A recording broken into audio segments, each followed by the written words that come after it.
Find those travels as you can, as they say. What's going on, everybody? Welcome to the GOG-lings. Welcome, everybody. I hope everyone's doing well. I am your host, Arvin Elleron. This is episode, I think, 79 of Pen and Pixels, if I'm not mistaken. This is a show, I should say, that is focused on story and narrative that we do here every Tuesday. I'm your host, Arvin Elleron. I apologize that I was not here last week. I was buried in writing and grading. Still a little bit buried in grading, although mostly done, but still have a little bit left to do. And my writing, at least the drafting of my next novel, is finished. So I appreciate everyone being understanding last week. But I am back this week, and I am looking forward to some awesome fun times as we return with Dungeons & Dragons. Yes, it is true. Do not adjust your television sets. Do not adjust your Twitch channels. This is, in fact, happening. We are back to some D&D with the GOG stream team at long last. It's been about a month since we played, maybe 5 weeks actually, but we are finally all back together after arranging life and, universe and everything has gotten out of its way to be able to play some D&D. So I am looking forward to that very much with all of you. But before we get there, just a couple of reminders. If you haven't already done so, please follow the GOG channel. Please subscribe to the GOG channel so you can get a lot of awesome emotes like what Purgy just showed with Suddenly. Please, if you can, tell everyone about the stream. Please retweet it and do all those kinds of things because that would be lovely. And the only other thing I think I need to mention is just a quick reminder about today and next week. So we are going to be playing D&D this week. Next week I will go back to Torment, which is the game that I've been playing for most of the time on Pen on Pixels. I've been having a great time with. I do want to mention, though, very quickly that since people know about my work that I've talked about before, I want to mention that I announced earlier on my channel that my novel Greyshade, which is my third novel, but which is part of a trilogy, that novel came out, as you know, last year. My second novel, Renegade, which is the second novel in that trilogy, I should say, is coming out later this year. And the third novel, which is the conclusion of the trilogy, the Grey Assassin trilogy, which is coming out next year from the Ed Greenwood Group, the title was just announced earlier today as Heretic. So the third novel, Heretic, will be coming out next year, and I'm excited because I can finally announce what the title is. Also, at the end of the stream today, I'm going to be putting a code into chat, which will allow you guys, if you buy a copy of Greyshade, to get a copy of Ed Greenwood, the creator of the Forgotten Realms and is the head of my publishing company, the Ed Greenwood Group. The first book that he wrote in the Storm Talons, that's the world that I write in with this series, line called Words of Unbinding. You can get that for free if you buy a copy of my ebook with a special code that I will give you guys at the end. So there will be a code at the end of the stream that I will give you guys for that. It's only available to the 14th, and it's only available to the first 100 people. So this has been going for a couple days, and I know some people have already gone and used it. So if you wish to check out Greyshade and find out more about it, you can do it by going that way. But today we are working on some Dungeons & Dragons, and I am very excited to have the crew back with me. I have unmuted them. There we go. Okay, everything is back. I think everything's fine, if I'm not mistaken. I saw some momentary panic in Skype, but they appear to have resolved the problems now. And so I will now unmute them and move over to the Dungeons & Dragons crew, D&D with GOG, Storm King's Thunder. Hello to the wonderful peoples. You know all of these wonderful people. They are all the GOG streamers. Many of your favorites who are here. And Kermit Flail that I see on the bottom. It is a pleasure to have all these wonderful people back. Also, shout outs to Saber and Mike for helping me with Moobot and the dashboard while I was crazily trying to get the D&D part set up. So thank you guys so much. But we are back, and I will do a little quick summary of the adventure, but first I want these folks to introduce themselves. I will start with the wonderful person right below me and introduce everyone to, of course, Pyron Jade, the Legend of Grimrock 2 master. Hi, Pyron. How are you, and how have you been, and who are you playing in this one?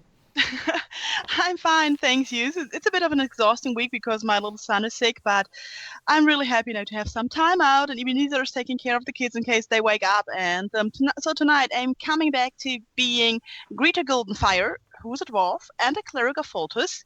And so she likes the life, she likes light, and sometimes she might start a little fire so there's more light in the world. And she's also very protective of her party members and always looking to further the good in the world. Yes, and to do so with fire. as much as possible. Hence the It's a name. very fire can cleanse a lot of things. Yes. That's a good thing. Yes, definitely the case. I'm wearing red on red, a brave choice. Let me tell you, this shirt I'm wearing is my 10d6 Wizard Fireball shirt. So this is I'm doing this for the benefit of these people. Okay, this is to give them some good senses of things.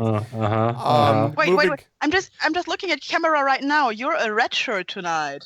I am a red shirt. That's true. Yep, But he's our red shirt. here's the thing that nobody talks about. If Smith or Jones or Franklin or any of those other indistinct, vaguely, American sounding names that wore red shirts on Star Trek, if they had a 10d6 wizard, they would not be that red shirt, right? They'd be a whole different kind of red shirt. They just didn't have enough fireballs, and that's their fault, frankly, for not being prepared.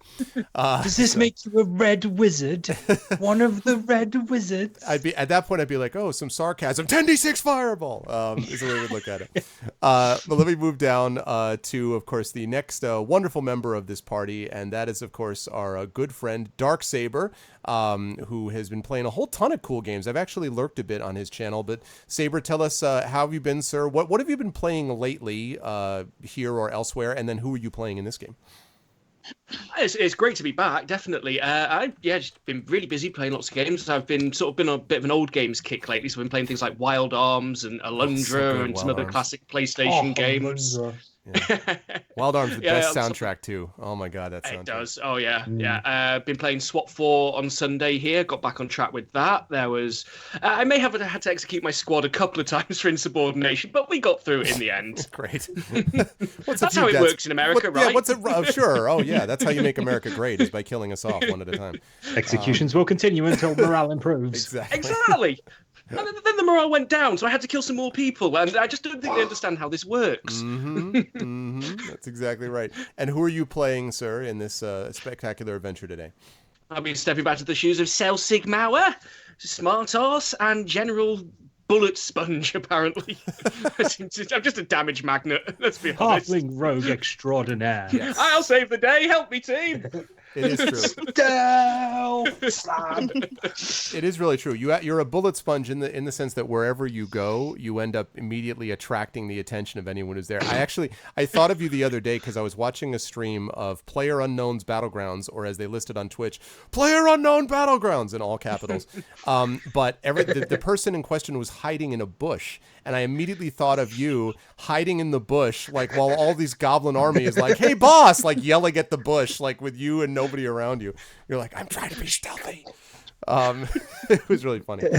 But it was good times, and it is a pleasure to have you back on board. And yeah, I was gonna mention something else, but I don't remember what it was, so obviously can't be that important.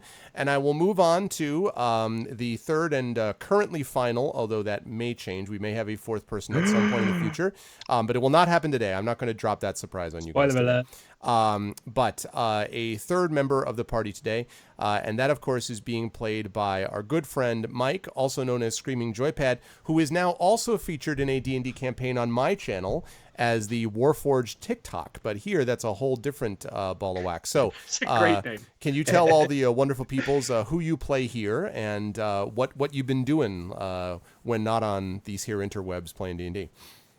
Why, yes, Mr. Elleron, I'd be delighted to. So, yes, hello, everyone. My name is Mike Smith, also known as Screaming Joypad. You may remember me from such things as, oh, no, wait, I haven't released anything recently. No, I'm currently playing literally the only thing I'm doing. I've got tons of games to play and review and make videos about, and I just haven't been able to do them recently. But the thing I've been most consistent with, other than playing D&D with yourself and the Infinity and Beyond guys, is I've been playing Darkfall, the Journal, and mad props to Parent Jade for recommending that. I mean, it creeps the crap out of me, and I don't like scary games. So if you want to see, middle-aged streamer getting spooked out by a retro game that really shouldn't scare him, just tune in on Wednesdays. Yeah, I'll be playing it tomorrow. Tune in on Wednesdays in the evening on GOG, and you'll see me basically jump scaring everything. Like, I opened a drawer. I heard drawer, and the sound of the drawer opening made me jump. Right? There's loads of clips on the channel about it. Go check them out. Anyway, today I'm playing as Ura-Ash, the half-orc barbarian, devout follower of Tempest, and basically the guy who's always spoiling for a fight on a good cause. That's it. Oh, I like that. That's a good tagline. Yes, the half-orc. It did strike me, by the way, that you were a half-orc barbarian here, replacing in the other game a half-orc fighter. Half-orc barbarian. I'm sensing a pattern, somewhat here. But yeah, so these folks have been involved with a campaign called Storm King's Thunder, believe it or not, although it has been some time between. All of a sudden the sun has arrived, which means, of course, I have the halo effect. So give me a second, so I'm not coming to you from heaven. 1 second. Let's see. No. We need your real voice for this. Long-standing fans of Pen and Pixels will understand Arv's true voice. I mean, this is just the toned-down version of his voice. So hopefully, when he comes back, he'll be able to show us his real voice. Greetings, those mortals. Okay. Anyway. Yep, that's it. Oh man, it's amazing what you can do with a little bit of an echo chamber and a sense of timing. So it is a pleasure to have all of these wonderful people here. So I will try to summarize very quickly. I'm actually going to be summarizing partially for the benefit of the party and myself. I did in preparation for this do a little bit of watching, and you can do this too, chat, by the way, of the YouTube channel that these are all archived on. And I watched our last video, so I didn't watch all of it, but I managed to watch the parts of it that were important. So I remembered what the hell we were doing, and I do actually remember it was something. I remembered something about Breakfast Nook and a giant and vultures, and now it's all clear to me. So I've understood it now. So I will explain it this way. Before I do that, I do want to mention to everybody that if you are a Patreon on my channel, you have what is called inspiration. That means that you are able to inspire D&D players, and I have that across my campaigns, including here. So what you can do in chat here is you can type in, and you'd have to tag me here to do it, something to the effect of @Arv or @ArvAnEleron. I would like to inspire whatever the character is. Inspiration means that the character gets to roll at advantage, either a skill check or an ability check. Sorry, a skill check, ability check, a saving throw, or an attack roll. So they get to roll twice and take the better of the two results, usually the higher of the two results. That can be an advantage, but it's not a crazy advantage. People are able to use this on my channel, on my D&D campaigns and everything else, but they can also use it here. This was used to good effect a couple of sessions ago when these guys were in trouble. So if you are one of those folks, or you'd like to become one of them, you can head over to my channel where I'm hosting this quickly, and you can double check and see how to become a member of the Patreon, and then you too can inspire these wonderful people, Greta, Selsig, and Urash. So as I said, these guys have been involved in this campaign called Storm King's Thunder. They were brought to the village of Nightstone because of word that Nightstone needed help, and when they arrived, they found that Nightstone indeed had been under attack, but it was a strange attack in that the village was deserted. It was left only with goblins, and a lot of these huge stones and boulders, which looked to have crashed through roofs and fallen into, the well and destroyed stables and things like that, and then these goblins all over the village.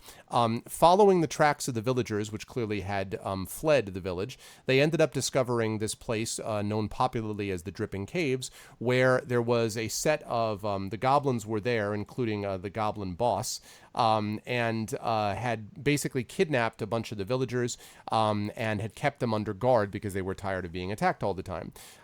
Thanks to the incredibly quick wit of all of these folks and some proper use of diplomacy at the right time and the ability to avoid falling into vomit, which is what Selsig's contribution was to that moment, they managed to convince the boss to let them return and to basically save the village, let the villagers go, in return for which they would be given, they would not be attacked by the village, and they would be given not one but two chefs. This was Greta's contribution, to have 2 chefs, 2 meals a day provided by 2 chefs. It was a little vague on the details, but that was basically what they were going to do.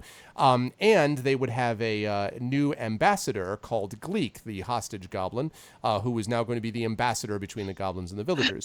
Returning to the villagers, though, they discovered that 2 things. First of all, that they discovered a group of people, the Zolkin and Kella Darkhope, these 2 who it turned out were from the Zentarim, had planned to use this village as a sort of forward base of operations. But before the party could deal with that problem, the village came under attack by a group of orcs. Through an epic battle involving Selsig and his goblins, Greta and her sacred flame, Silrin, who is currently not appearing in this picture, who provided some stuff as well, and of course Urash, memorably facing down the orc chieftain himself. They managed to defeat them, and they were joined together with the Zentarim to face this common threat. Once done, they were able to convince the Zentarum basically to give up the idea of making it a base. They would essentially have the Zentarum work with the village, but not take the village over. And they thought everything was great until, as they looked up into the sky, as often happens, you see a castle in the clouds. And it turned out to be piloted by this gentleman that you see on the bottom right of your screen, chat. That is Zephyros, who is a friendly cloud giant. He's a little bit eccentric. I think it's fair to say that. His tower, for example, actually, as you can see, has a wizard hat right on the top of the tower. And that's, that's just like you do, that's I a guess. thing. That's a thing. But it turns out that he had great respect for, as he called it, the little people. He'd been trying to find out what had happened to cause the giants to do things like create the attack, the initial attack on the village, which is where all those big stones came from.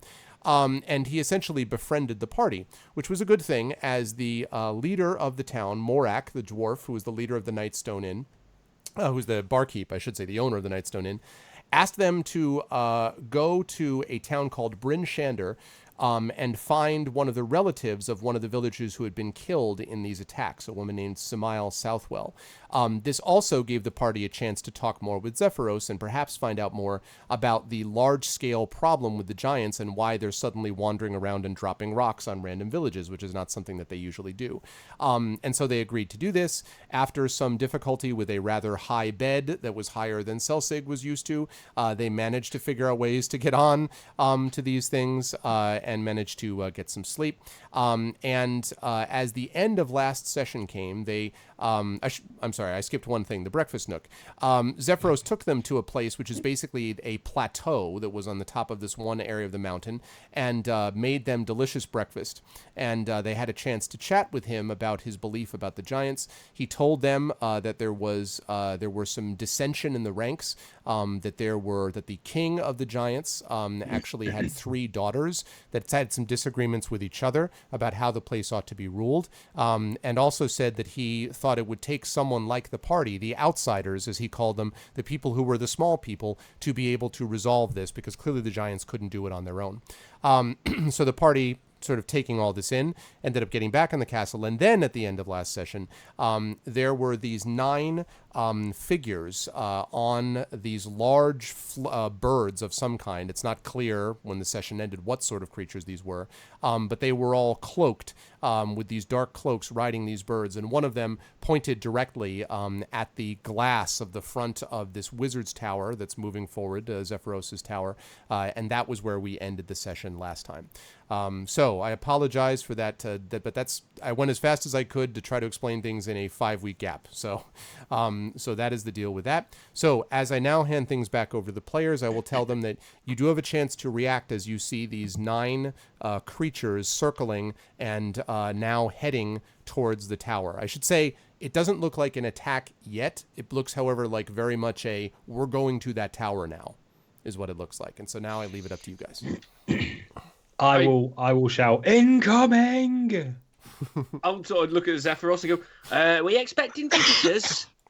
So Zephyros right now actually is down below. He's actually asleep on the 2nd floor. So you guys are up here on the 3rd floor kind of looking about. You got up before he did.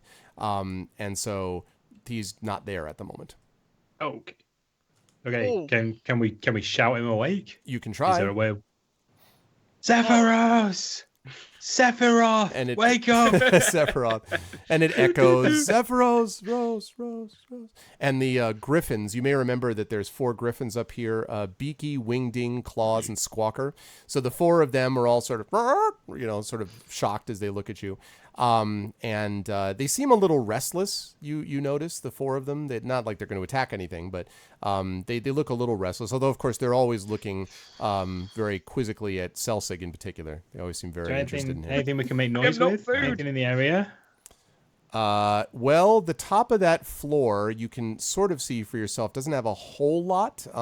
There is the glass in the front. There's this sort of there's the orb that's on the 2nd floor, but up here it's mostly just straw and griffins and glass and you. And these creatures are now coming very, very fast. I can tell you that these creatures are very thin, you can see now, and lightly armored humans, it looks like, that are riding giant vultures. They look like massive vultures that Bad are guys, flying bad towards the guys. tower. Definitely bad guys. Good guys don't ride vultures. Bad guys. I like vultures. Good guys ride griffins. Bad guys don't ride vultures. Bad guys don't ride griffins. They ride vultures. Definitely bad guys. The verdict's still out on how I feel about griffins. Don't judge. Caw! No, just made that up. Okay, so wait, so are there any of the doors, the windows, or any of the windows open? Because they only opened when like a griffin approached, didn't they? That is correct. They are not open as of yet. Okay, Okay. cool. Do you think I could? So Zephyros is currently in bed, correct? Yes. Well, in his Then- big bed, right? Or on In the his first floor? incredibly large bed. He's in his I'm big bed on wondering- the second floor. I'm wondering, Mr. Selsigmauer, with your high dexterity, if you were able to jump onto the bed from here. I mean, I'd be willing to give you a push. How about I give you a push? Well, I'll do it, but there's less chance of you breaking your neck. I might half you right. That's like double the distance. There's less to hit the ground. Caw! But it's further to go. Yeah, This maybe. is Okay, Terrible can we maybe get one of the griffins to make a noise or something Can we throw something at him? How do you want to do at it? him? You want to wake him up, don't you? So as this discussion is I happening, handed my sack of breakfast. please. you now Right see- there. vultures just descend upon us. and Yeah, we're so you ripped now- to shreds. so you now see this. So the so you now see these creatures come in, and they actually. So there you got the top and the bottom, and then you've got this first floor down here, right? And sorry, I zoomed way too far out. Apologies, chat. First floor. So these creatures all land on the cloud, which is perpetually surrounding. And you may remember when the thing first landed that there were these cloud steps that you were able to actually descend using. So there was, the cloud itself had solidity that you could actually sit on it, stand on it. So these things all land, these 9 all land on the cloud. And they're all, "Grr, grr, grr." And now the griffins are kind of really like, they're all sort of looking at each other and moving around, flipping their wings. Selsig, you narrowly dodge the wing of one, is like, like over your head. And as you are able to sort of look down, well, actually, I should say they land on the outside, so you can look over, like looking through the glass. And down below, you can see that the humans dismount. And make a perception check for me, please, all the 3 of you. Okay. We're dead. Telling you, we're dead. Oh, quick FYI, I need to sort my hit points out from leveling up, but I'm going to do it as we play. That's okay. Jeez. I'm going to Okay, do it in that's a fine. second. And I have you, by the way, currently at level 4, right? And Selsig, just quickly, 27 for you hit points. 27, yes. Greta, 32. I'm not finding my stuff, but one moment. Okay, Urash, I'm totally on it. 38 for now, depending on. Yeah, 38 at the moment. I've not. The only thing I did was bump my level up because I didn't know if I wanted to take an ability point or a feat. So To I bring wasn't you quite to sure. 4, you're talking about. It says here Yeah, the only- 25. It says 25 on my thing here, but I don't think that's correct. No, I have you at also 32. remember. I think. Yeah, I I you're at also 32. think so. I'm also not finding my items, so something is wrong. Oh no! It should be at the bottom of your thingy, your carriage. Yeah, I might have messed up things, but Oh, that no. happens. Everything is fine. Nobody worry. Except for these creatures. So Celsius got 22 for perception. Going back to you, Urash. This was to level you 2-4, right? Or Yes. Okay. Yeah. So the only thing I haven't gone to level 4 yet. Okay. So Okay. I need to as we're doing this, I need to very That's fine. quickly either choose an ability score or a feat, and also do my hit points. So I Okay. just need to roll my hit dice. That's fine. I trust you. You'll do But that my while we're perception doing this. check And, is What did I do? wow. 21. You're Natural like, 20. I see all. I see everything. So Greta is more I'm- kind of like, guys. Sephiroth is asleep. It's the Yeah, that glare, would be- Greta. It's the glare from the It's glass. a door. Yeah. How do I do this? How When do I did this do it? griffin get here? How do I make a perception check? Like it says perception for the other guys, but it doesn't say perception for me. Why? On your sheet on the left hand side, you'll see a list of skills. If you click perception, it will make that roll saying perception for you. there So we then go. it will add stuff. So you have a perception bonus of 3. Yeah. Now, okay, thank you. So now there's I'm really happy now. glare. You're just like, I don't know. But Celsig, you and Urash, you guys are both able to see these, the people that jump off. All the riders are wearing these steel helms that cover their eyes, and they resemble stylized bird heads. And one of them is equipped with a shoulder bag adorned with a smiling face. And they all get off sort of into line, and they walk into the tower. Into It's the the first floor. Joker. Yes, It's exactly. Who Faye's left the version of door the open? Joker. Yes. They walk in. They walk in because the front of it, for whatever reason, and as you know, guess he's It's eccentric. a flying castle. How exactly? I wouldn't lock it if I had a floating house. Right. That's pretty much exactly it. And so let me actually bring you guys over to this. I might actually have to use Bird, Urash's plan here. bird people on giant birds. Holy crap! So okay, make let's see. I would like you to make what am I going to ask you to make? No, that's not a good sign. Make is a it? strength check for me, please, Urash, because you're yelling this stuff out. You're yelling down about right. You're full warning alert type of thing. Yeah. right. I'm basically leaning quite dangerously over the edge, trying to get Zephyros' attention. Okay, so go ahead and make a strength check for me.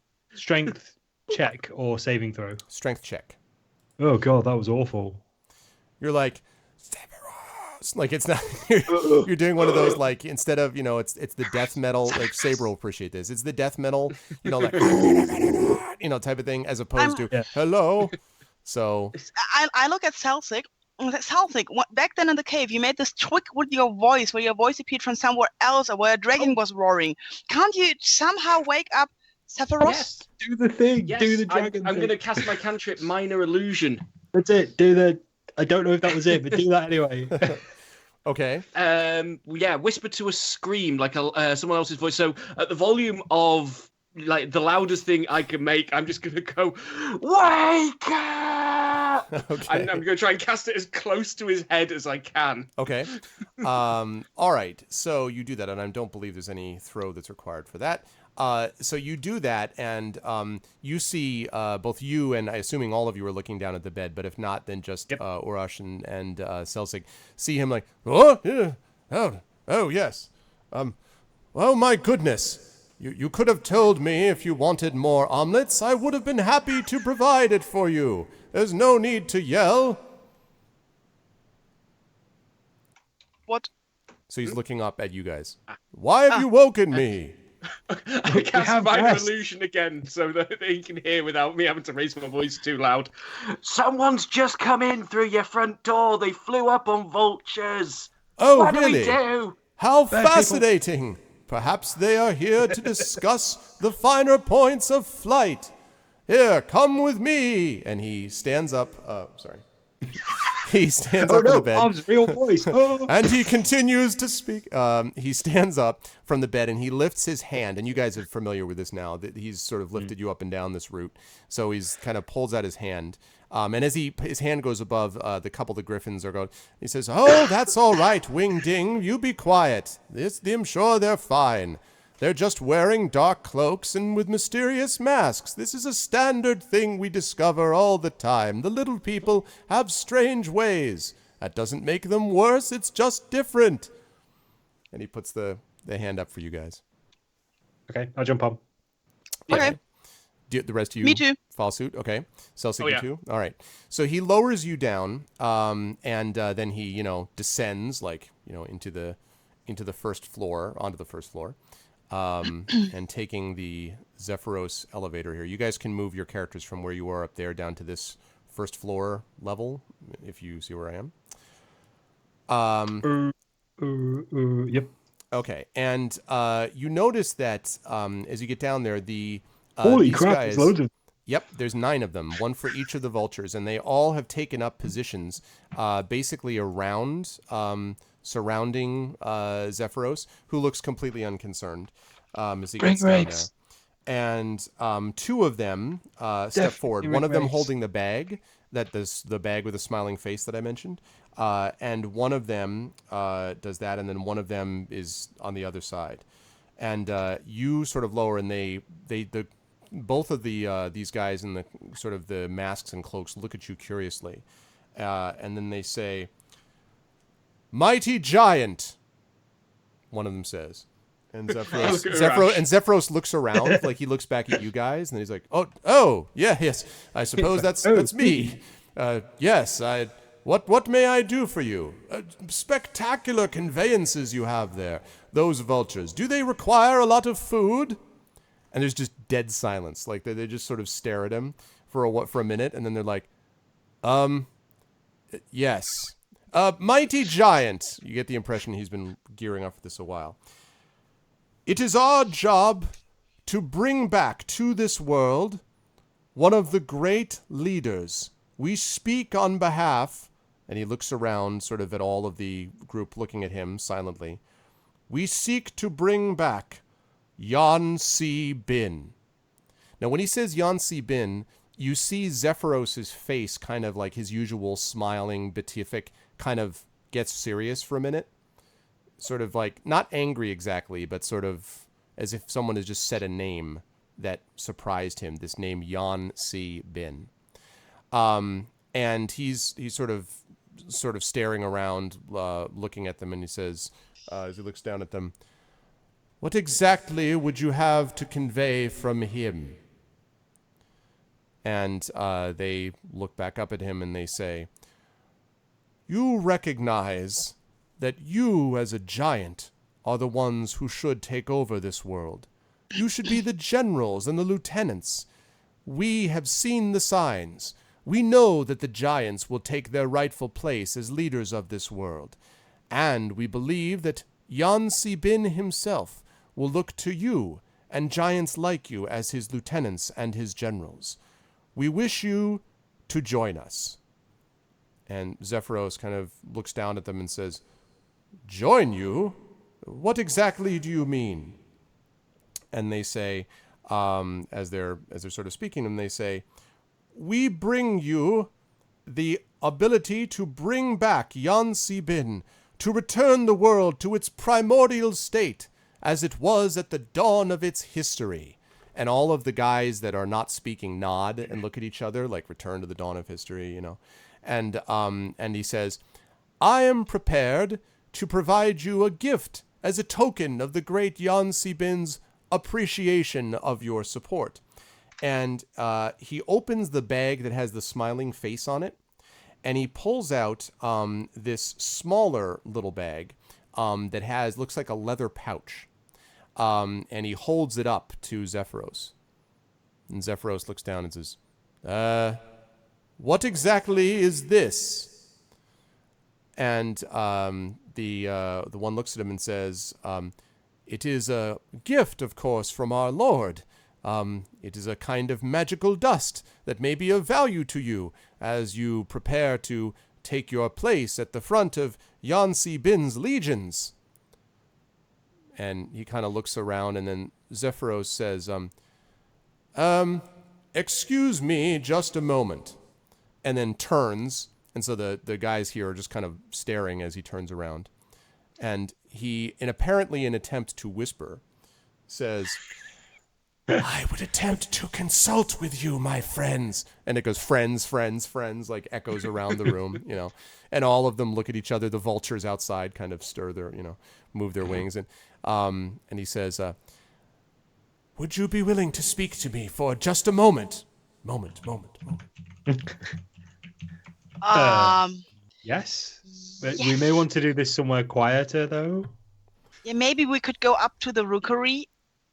Oh, yes, that seems like a wise decision." And he turns around and says, Decision. Yeah, exactly. He turns around and says, only slightly louder, "We will go to the rookery to speak about this." And all of them who have already heard the exact sentence that he just said 2 seconds ago before that, they're kind of like, okay. And he says, "Before I go with my friends here, they are little people and understand your ways very well. And you get the impression from the way that these guys look at you that they do not see you guys as the same kinds of little people, but they just sort of. And he, I wave. Yeah, and They are all humans, right? they're all humans, all wearing the same mask. Okay. Yes, and they're all wearing masks, and they all sort of look at you, and he says, and Zephyros says, "But what are your names, my friends?" And the first one who had the bag says, "My name is Amarath, and this is Navan. We speak for the group, the Howling Hatred." And as he says Howling Hatred, all of the guys in the group go, "Go!" like that, this sort of falling cry. Did you rehearse that? What's that? Mm-hmm. Howling Hatred. I got that correctly. Bad guys. Telling you. We don't know that. You No, can't no, judge people. we Maybe go they're up an to the enthusiastic dance troupe. Okay, we'll go. Yeah, come on, let's go. Can we go up before we talk like this? Can we make you go up and not do it in front of them? Certainly. And so he lowers his hand. Just before I step on his hand, I just want to look at them and go, "Sha-sha!" and then jump on his hand. Okay. So you do that, and then as they all sort of stare at you, and as you begin to rise in the air, literally only about 5 feet off the ground, he says, "So what I was thinking was," like very loudly, and he says, Well, what? I thought I was keeping my voice at a reasonable volume. Wait until we're near the Griffins. Just wait until we're near the Griffins, then we'll talk. Okay? Let's go. Let's go quicker. Go. Very well, you strange creatures. So he ascends back up to the rookery, and I'll move him up there, and you guys can move your characters up there. And then once you guys are up there, he looks down at all of you and he says, somewhat seriously, and now with his voice still kind of loud, but a little bit more muted in this different floor. Do you know who Yansi Bin is? Do Can I roll on it? Yes. If you want to know, history would help with this. Also, I'll possibly go for if you had any knowledge in demonic or forbidden lore would be another thing that would help with this. Yeah, no. I'm not doing that kind of stuff. Yeah, I'll do a what the hell in history. Yeah, I'll go as well. I know history occurs in the past. So you're like, Yep. I have heard of names that people have them, and yes. I've heard of the Yonti, yes. Yes. He sort of nods. No, shakes his head. No, I refer to Yansi Bin. He is the prince of evil air, an elemental lord. He does not usually wish my kind well, and I find it disquieting that he has come to seek my help and assistance, or at least these people that choose to speak for him do. Do you always dress up in these strange outfits and speak with loud voices and make proclamations and stand in rows like this? Not all of us. That would be very boring. It depends how much I've had to drink. I see. Normally organizations do, like groups of people united for a single cause. Whether or not that cause is good or bad, it remains to be seen. I see. So this Yangtze Bin guy, is he dead? No. He is still living, although not upon this plane. And the desire, apparently, for this group, if they do speak for him, and the little people are strange, perhaps they do not speak for him, I do not know, but they wish to, they say, restore the world to its primordial state. I would have to think about it carefully, but I believe the primordial state refers to before you were able to live. I believe. So they want to kill themselves? Well, perhaps. Or they want to bring the world back to a state of utopia. The fact that they die is unfortunate, but can't make an omelet without breaking a few eggs, as they say.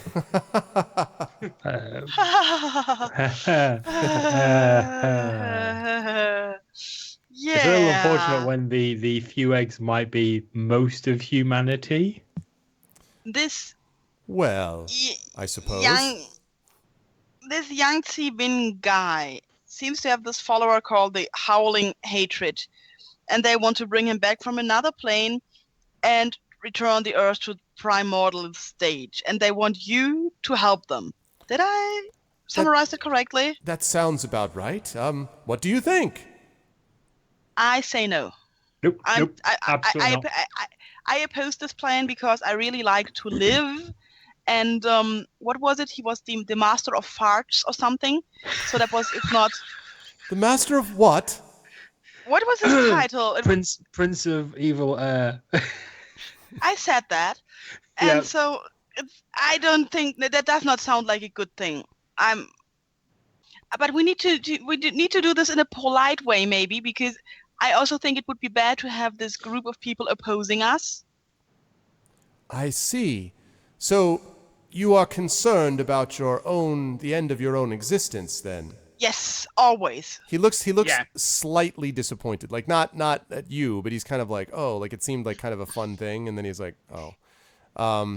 Well, it's not just self-preservation. It's the preservation of everything down there, everything that our species have achieved. Oh, it would just wipe all of it out. It had not occurred to me, but I suppose the side effect of bringing the world back to a place where you would not be able to live is no other little person could live either. Well, we can't have that. Yes, no. You've got it, big guy. I don't. I appreciate that very much. I don't know that I would have understood that completely. I was focused on the fun of it, really. Oh, well. I give Urash a nervous pat on the back, a very nervous pat on the back. Yeah, the half-orc's being the diplomat here. I'm not quite sure what's going on. He says. Anyway, let's carry on. He says, I see. Well, I suppose I will just have to head back downstairs and explain to them that I have considered their offer and told them no. If one of you wishes to do this, I'd be happy to do so. If you just explain to them, no thank you, we don't want the world to come to an end, please take your strange masks and your funny vultures and leave, well, I'm sure that would go very well. What do you think? Actually sounds like something I would say. I'll do it. No. We need to try it in a more diplomatic way, I think. They might be really disappointed because what I see, maybe they really want this Yang Bin guy back, and so it might hurt their feelings to be rejected this openly. Oh, well, I certainly wouldn't want to hurt their feelings. I feel that I owe you somewhat more than I do them. There are more of them, but, well, after all, we've had time in the breakfast nook together, and that does bond people more than others. Yes. So I suppose I will take your counsel. I do wonder, though, if we send them off, it is possible, I suppose, that they might go elsewhere to explain of their failure. I wonder if you are concerned about earning their enmity. I'm certainly happy to take your advice, of course. Little people understand their own affairs better than I do, but I want to make sure that we've thought this all through. You sure you don't want to end the world just a little bit to avoid a future enemy? And he just stares at you like as if it's just deadpan. Like, yeah. We're reasonably sure of that, but I've got. Yeah. Would you be like able to? 99.5%. Would you be able to bring this Yang Bin guy back? Well, I would have to consider it. It would involve some planar transport and, well, perhaps some interplanar portals of some kind. Well, I'd have to meditate it on a while. I suppose I could find a way, given time. Where there's a will, there's a way. Or an apocalypse, in this case. But time is... If you talk about time, we're talking maybe about centuries? Well, I suppose. I guess it's true that does matter more to you, doesn't it? Yes, there might be a little bit of contemplation involved. A few decades I could probably speed it up to. Yeah, maybe we should... all the time you need. Maybe we should, tell them that you need to consider this matter in all different facets, and that will take your time. I see. You know? You could say you need to look at everything from every different angle, and they should return to you in 1,000 years. I see. Well, they are little creatures themselves. Do you think they'll understand the 1,000-year thing? It seems Absolutely. so important to you. Absolutely. They seem to have a big reference for Titans.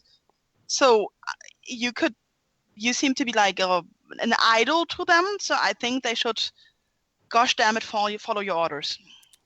Very well. I suppose that seems sensible. I would appreciate it, though, if you were to accompany me down below. I wouldn't want to accidentally commit an unconscionable breach of little person etiquette. That would be a diplomatic incident we'd want to avoid. I mean, it's one thing to have apocalypse, but a dust-up between two otherwise diplomatically arranged groups? Well, we can't have that. No. We can't have that. Absolutely fine. We will. Some people are just take diplomatic incidents waiting to happen. Absolutely, and some people are just born diplomats. So let's go, giant cloud man. Okay, so he descends back down to the first floor, and they're all waiting. We descend, yeah, well, assuming Spider you descend illusion. with him. Assuming you descend with him, yeah. do you? Okay. So when you descend down to the first floor, so they all pretty much look like they haven't moved. Like they just sort of were waiting kind of rigidly. And then he gets down to the first floor, and he says, yes, to Amarath, was it? And Amarath nods and, yes. He says, I have spoken this with my friends here, and it is their considered opinion that an apocalypse might not be the best way to proceed. I do understand this must come as a great disappointment. I saw some excitement myself in the possible end of the world, but, well, we must take the feelings of all into account, and an apocalypse would make it difficult for the little people. I'm sure you would agree. Again, dead silence, right? And Amarath finally says... Gosh darn it. With That's his not what I told him. Sort of with his teeth gritted, he says, I don't think you've considered this properly, O Great One. Perhaps you've been driven in the wrong direction by these others here. And as he says this, all of the creatures, all the masks, almost as like one unit, not quite hive mind, but like swivel to face you all. And all are sort of staring at the three of you. And he says, you realize, Great One, that some of the little people lie, don't you? And Zephyros goes, lie? Do you mean to tell a falsehood? He seems completely scandalized. Like, what? What? And the nods. He said, yes. And you can tell by the way that they have acted. First of all, look at this ragtag band, and he points out the three of you. Who would allow a half-orc here, and he points to you, Urash, and a halfling and a dwarf to travel together if they were not working for some darker purpose? Dwarves keep to themselves, as we all know. Halflings keep to the shadows when they can, or their bedrooms, even more preferably. And last but certainly not least, of course, we have this one, who the dwarf and the halfling would normally fight, kill, ostracize. Yet here they are, attempting to convince you that they want the best for the world. What if they are leading you wrong? He says. And all of the ones swivel back to him and kind of like, caw, that falling cry. Shisha! Amarath. Do in response. Amarath, I find it really interesting that you're so familiar with the concept of falsehood. Facts speak the truth. And the fact is that Lord Titan here has seen us travel together peacefully. So even you say it's not possible that we could be traveling together peacefully, it is indeed happening. So... So he looks at you and he says, and Zephyros says, yes, indeed. Greta here has a point. They have behaved in a generally admirable, though sometimes confusing fashion in the time that I've spent with them. That seems to speak well of them, don't you think? And Amaroth gets this sort of sickly smile over his face, kind of like almost a sneer, and he says, I've found that the people who pretend to be the most truthful are the ones that you must most greatly suspect. I do not believe in this, how will we call this, fake news provided by this group. I don't know if we can speak to these people, but if you really wish to make the Forgotten Realms great again, we would recommend you think about this in another fashion. Ask yourself, what good have the little people done for the giants? Here you are in your castle, riding over the land. You give them shelter, you give them food, you give them transport to wherever you're going. And the first thing they do when they see us is to work against our purpose. What of us? Do the creatures of the air not have a right to exist? Do we not have a right to exist as those from the howling hatred? And you get, oh, again from all of them. We are. It's an interesting name for a group who appear to have the good intentions of all. The Howling Hatred, and your patron being the Prince of Evil Air. Hey, Mike, you just your mic started to clip really bad. Oh no! Does sound quite orky though. Yeah, it did. Did it? It sounded really intimidating. Yeah. Do you realize? It's like, what? How's that? I actually thought you did it on purpose. Say it again. No, it sounds like maybe it's using a different mic or something. I'm sorry, Pyron. I just wanted to get this resolved. Okay, no problem. Yeah, no worries. I'll sort it out now. Give me a sec. No? Okay. Just a sec. Yeah, it sounds almost like it picked up something different, or the gain increased, or something happened. While you're fixing that, yes, I'm sorry, Greta. Go ahead. I would have to say, for somebody who just recently migrated into this tower, you're talking a pretty thick thing here. But we're clear. Now we consider that you're saying the truth. That means you want to kill thousands and over thousands of us little people. And ending the existence of others is something that most people don't like. People like living. They fight for it. And Mike, that is very loud. Sorry. It is. And so I think that Sephiroth here does understand this kind of motivation of us little people wanting to keep on living. He just has a broader perspective than you have. And so Zephyros Unless we're trying to find the Giant's King. Yeah, and so Zephyros looks back at Amarath, and Amarath sort of looks up, and then the other one who is the sort of leaders that was standing in front, the two that were standing in front, one of them was Amarath, the other one who hasn't spoken yet speaks, and he has this kind of sort of seedy, almost simpering manner, and he says, "Great Lord, my name is Envan, and I wish to thank you on behalf of all of the Howling Hatred for your welcome of us here, and for my colleague. I appreciate that these little people here," and he barely glances at you, Greta, like just sort of like flashes a look.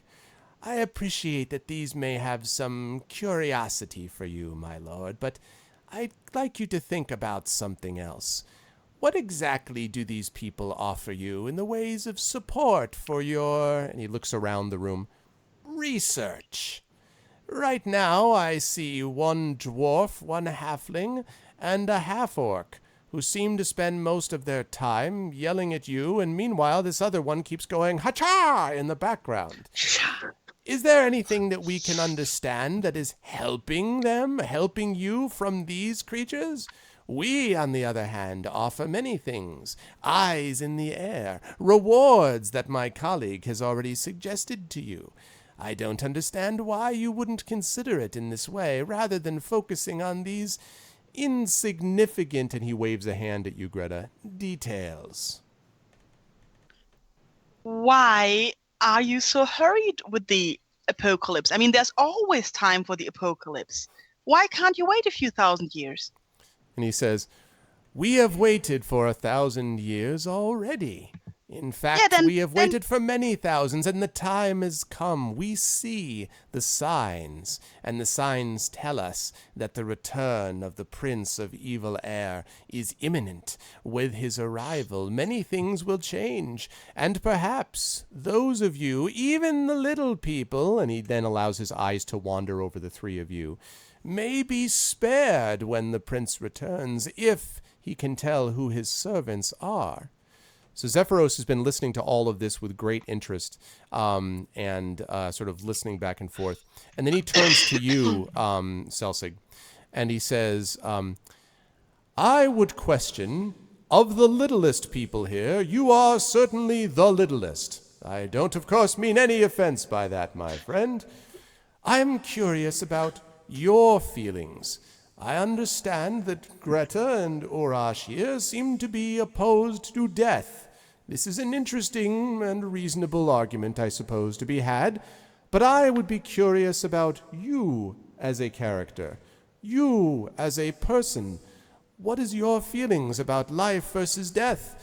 Would you perhaps wish to serve someone who could benefit your own interests? And when he says this, his eyes narrow a little bit. Celsig, make an insight check for me, please.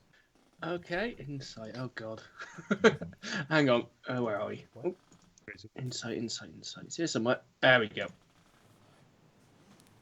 Just while he's doing We that, have an is intruder, anybody- or rather two. Yes, one of the intruders was my son, who just decided to arrive on the scene. So I'm sorry, Celsig. It was my son. Could somebody please help us?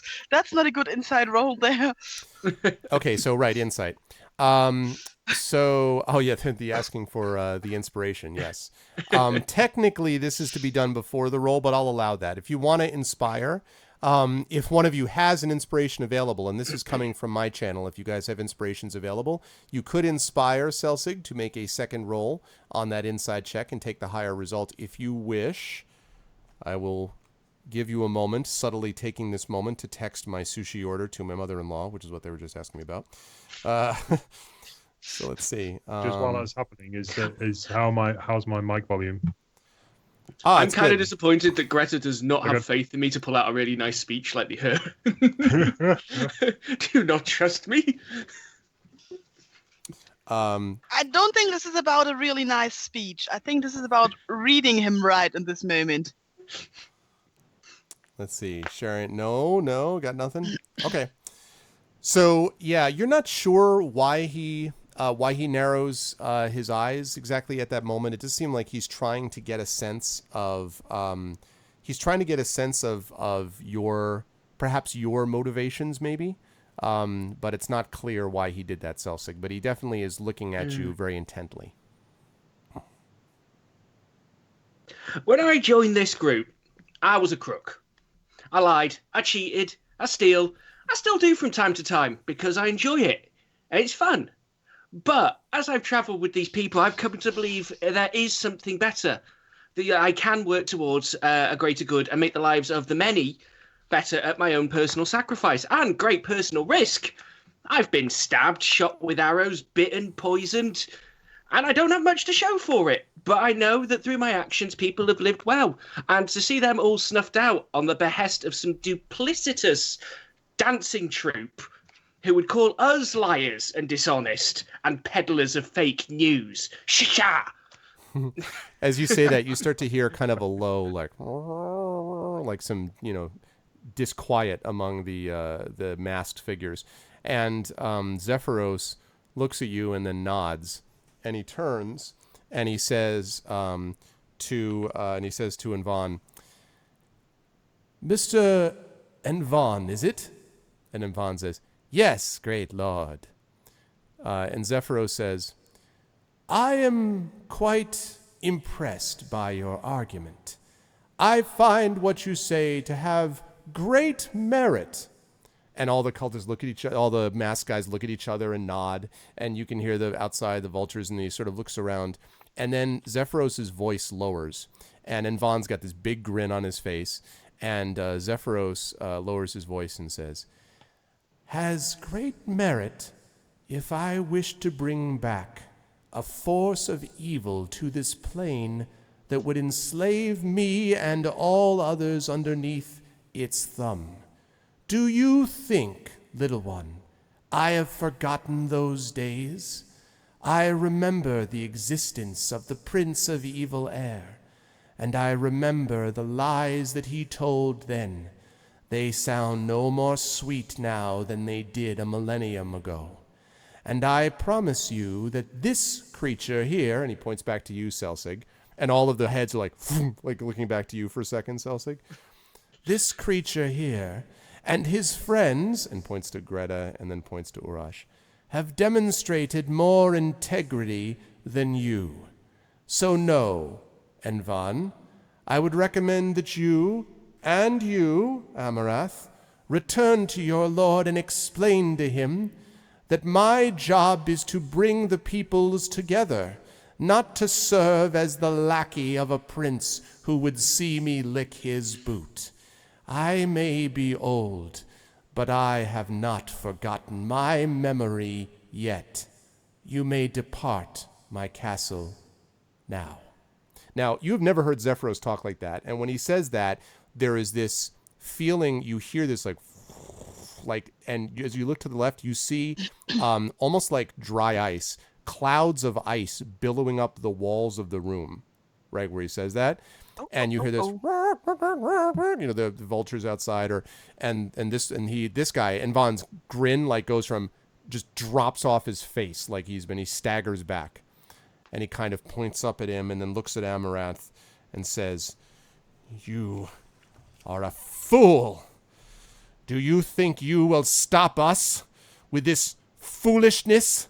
Do you think you will stop us by trafficking with these creatures, these pitiful worms?" And he, and his sort of wheedling tone is completely gone now. Now he's just pissed. And he's like, "We will leave now, and we will return in even greater numbers and bring this castle to the ground while you traffic with these insignificant, pathetic creatures of dust. We will soar above you on the wings of the Prince of Evil Air." And Zephyros just folds his arms and stares down at him, and he says, "When that happens, I shall enjoy the conflict that results. And now, leave." And the clouds now are starting to billow in, and you notice that it's actually not going towards you, it's billowing in just towards them. And so they are all like, start to back away, and Amaranth kind of is like, turns and nods, and so it looks like he wants to say something, and then the clouds are like, and he's like, turns around, walks away, gets back onto the vultures, like, gets onto these things, and they all sort of take off, from the cloud, and fly away, cawing, this sort of haunting cawing in the air. And Zephyros waits until the sound of the creatures has completely died down, and then he turns back to you, and he lowers his, he sort of bends down and he puts a hand on your shoulder, Selsig, and then, which is, basically he practically engulfs your face, basically your body with his hand. And then he does the same thing with you, Greta, and then Urash, and he says, "Well done, my friends. I was curious how you might handle that." And then he winks, and he turns and he rises up into the levels above him. No, we're stuck down here. Yes, and then you're all kicked out and you all die. No. Okay. Now, if you want to take the chance, by the way, to rest, if you haven't done so already, you do have the opportunity to get a long rest in, and so forth before we just got this one, happens. didn't we? I think you got one already, so I think you're probably we ready did. to go. But Yeah, because climbed I on did the spectacular flip on the bed. okay. Yeah. And I took like 20 minutes to climb over it. Okay. Yeah, exactly, Big Boss. More pissed off Evil Air fans. Yeah, that's right. But they, they sort of, they fly off. And then as you guys are sort of looking up, you see the head of Zephyros suddenly like appear above the opening, and he says, "Oh, and I think you might be slipping, friend Selsig. There was something left behind, and I found it without you." And he drops this thing, and it goes poof in front of you, and you realize it's the little pouch that one of the cultists, one of the guys had been holding.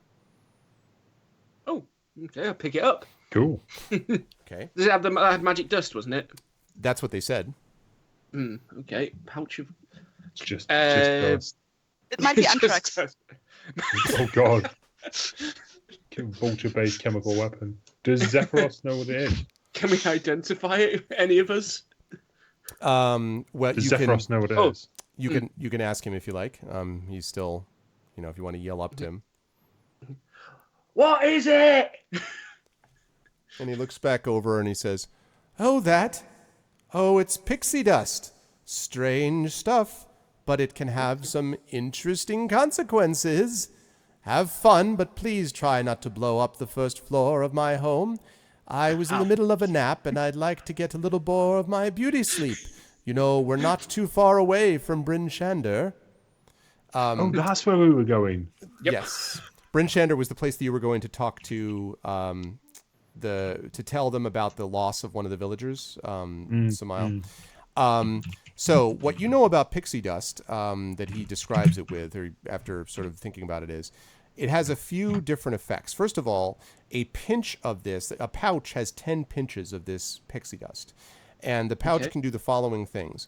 When you put it on you, you have to roll a die. And there are a couple of effects that can have. The major effect that it tends to have is that you are able to fly. If you put this on you, you gain a flying speed of 60 feet for 10 minutes. Nice. Nice. Now that's about roughly 2/3 of the time. Sometimes you put it on you and you fall unconscious for a minute. You die. No, you fall unconscious. Sometimes when you sprinkle it on you, you are affected by a confusion spell. And once in a great while, when sprinkled on you, you become invisible for an hour or so. Ooh. Now, the biggest effect, as I said, is Try the on me, flying try thing. on me. But, yeah. Okay. That's Exactly, quite a Gideon. crapshoot of effects. Yeah, a little bit. Exactly, Sherry. And Peter Pan. Exactly. Let's spin the wheel of hilarity. Yeah. I could totally put it in people's food, though. Yep. Some sugar. Oh. Bit of seasoning for that, Bit of governor. seasoning for that meat.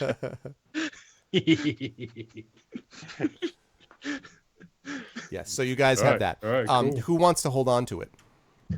Well, he gave it to Celsic, so it's Celsic's. Yeah, And he mentioned blowing up, so I want to keep it away from Greta. Okay. That's true. When combined with fire, it can lead to the end of everything everywhere. No, it can lead to the awakening of the Prince of Evil. Of Evil Air. I mean, seriously, who calls himself the Prince of Evil Air? Yeah, these guys were The not Prince- subtle. I mean, Not this subtle. It's better than the fart. maybe Lord. this. I find it funny because Lord. I'm a non-native speaker, but for me, it's like. No. Yeah. No, it does. Yeah. Exactly what it sounds like. I agree. Incredibly immature. All right, That's where all I right, went. cool. What? I mean, there would have been so many other things that could have been similar, like Storm of Destruction or something like that. But Evil Air.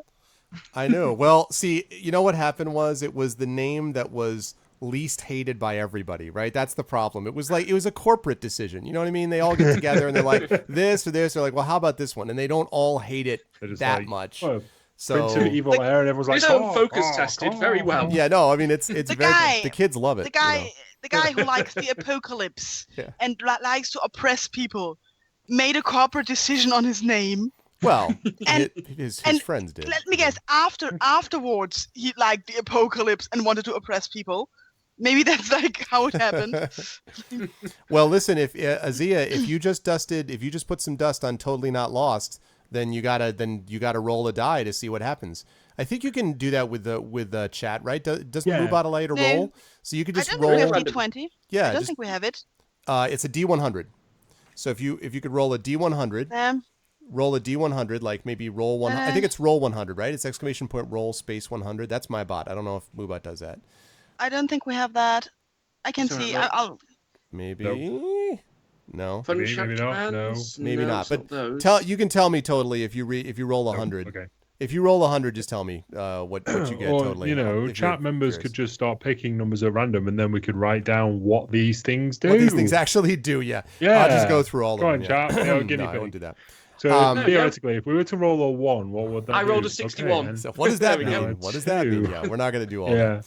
Damn it. Okay. So that's the deal with that. So unless there's something specific you guys want to do, the rest of that day passes uneventfully unless there's something you want to do in the meantime. No. Uh, When Sephiroth wakes up, I would like to talk to him. Okay. That happens actually later on that evening. Every time you say Sephiroth, I keep expecting him to descend through the hole with his sword held out, One right? wing. I You just, know, I'm really. dun dun dun dun dun dun dun dun. Oh, you Hold on, hold on. We need you to be able to share like a sound clip from your setup, just of the dun dun dun. Yeah, and exactly. Dun, dun, dun. every time he's about to speak, it's like suddenly dun dun dun. And everyone all the My time goes little Bible people." thump Eris. Like every time. Like Bible thump Eris. Bible thump Eris. I'm so trying Um, my best. I was actually practicing before the stream to say it properly. Sephiroth. still not a- don't please don't practice it Se- properly. Sephiroth. It's That's him. it's Yep, that's him. Zephyros. Think of Zephyr like a wind, little breeze, and then Ros. So like ROS. Zephyros or Zephyros. Sephiroth. Yeah, there you go. Da, da, da. See, Telderd. Okay, Telderd's got it. Bible thump Eris. No. Oh man, see Inquisitor. Oh man. All right. Yes. So you guys are. So Zephyros wakes up that evening, and you can then speak to him if you wish. Do you want to do this, by the way, on the first, second, or the third floor? Because it depends on where all of you are positioned. You know where everything is. So. Can we freely get from floor to floor?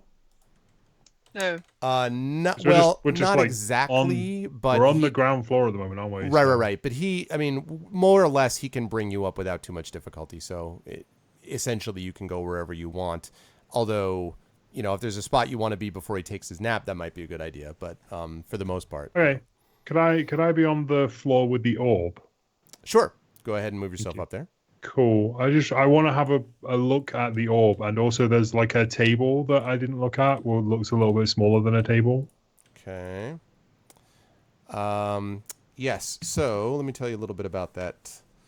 I'll just get rid of my big question mark on the map. I'm just like, ooh, what's this? Yeah, yeah. Ooh, what's this? What Ooh, is what's this stuff? Okay. So here's the thing about this second floor. There is, first of all, on this level there are these tall, slender windows that are set with panes of stained glass. I don't know if I had reminded everyone about that, but it is very pretty here. And there is, of course, this giant-sized bed. There is that you see over to the north side of the wall. There's a chest there that is a enormous, huge chest. There are some bookshelves that are the walls at 20, 40, and 60 feet. And there are a lot of books, like large books there. And then the orb you were talking about is floating 10 feet above the floor. And it is this fairly large blue orb that looks almost like, if you've ever seen one of those, to jump out of character for a second, in the mall, like in a Brookstones, or I don't know if you have those there, but like the little lightning bolts, the old static electricity inside the globe, that if you put your hands on it, Yes, we got those recently in our country. Those things. Right. Yeah, exactly. I've never heard of those. No, I was talking about the Brookstones. I mean, that I don't know. Yeah. So anyway, that kind of thing. So it looks sort of like that. But it's big though. It's probably the size of Celsig himself, like the whole body. And so it's very, very large, and it has this, as it looks like, almost like there's like lightning inside it as you watch. Okay. I'm not gonna be stupid and touch it. I wanted to look at it some more. Yep. Touch it. I'm not gonna touch it. It's obviously magical. I'm gonna fry myself inside out. Throw pixie dust on it. See what happens. Throw pixie dust on you, and then when you're confused, suggest you touch it. Dunk. Yeah, I'm not going anywhere near it. I'm gonna stay at least like 10 feet away from it. What's the thing over here in the other side of the room? That is the chest. That's that huge wooden chest. Which is like I your missed that size. completely last time. That's like your size chest. Oh right, okay. Yeah, I won't go rooting through stuff. As tempted as I am, just out of pure blind curiosity. Mm-hmm. You could vote touch. Everyone's like, touch it. Greta, while this is going on, Zephyros does in fact, wake up. Where do you want to be having this conversation with him, on this floor while these guys are pretending to not touch the chest, or are you going to be like on the first floor or the third floor? I'm staying on the first floor. Okay. But it's not a secret conversation or anything like that. So I just Right, wherever I can have like a comfortable conversation, that's where it's going to be. Okay. All right. So you can move yourself down to the first floor, and I am still. He is down, sort of puttering. Starts puttering around the table down there, and kind of looks around at different things, and he's just like, "Oh yes, Greta. What can I do for you, my dear?" You seem to be living a really interesting life. You, with all this Yancy bin people and everything, did you expect them? Well, I find a lot of strange things float past my castle. Did I expect these in particular? No, but certainly these are strange times, and there's always someone wandering by on a wyvern or sometimes a griffin or a hippogriff or a peryton or something else, and wants to stop by. Once in a great while, someone decides it would be a good idea to attack it. They're so cute at that age. But most of the time, I am here by myself. I generally observe you down there, but when you come up here, it's always a strange interaction. I'm used to strangeness, I suppose. Do you think these howling hatred guys will follow us, or does the fact that you're a Titan will keep them away from us as well, as friends of a Titan? Well, I don't think they'll come here for the near future. I can't say what they'll do in the long term, though. That would be something you would know. But perhaps little people are not as dedicated to vengeance as my people sometimes are. I'm sure you can let bygones be bygones and never attempt to get back at anyone else for anything they might have done to you. I'm sure forgiveness is the way of your people, right? He looks up with this big smile on his face. I wish that were universally true, but some of us can hold a grudge for a very long time. And he says, oh, well, that's most unfortunate. Well, if they do hold a grudge, yes, I'm sure they'll try to hunt you down and end your life as quickly as they can. But I'm sure you have nothing to worry about. Yeah. Worrying doesn't help anyway. Correct. The future will come when it comes. What me worry, I always say. And then he starts to whistle.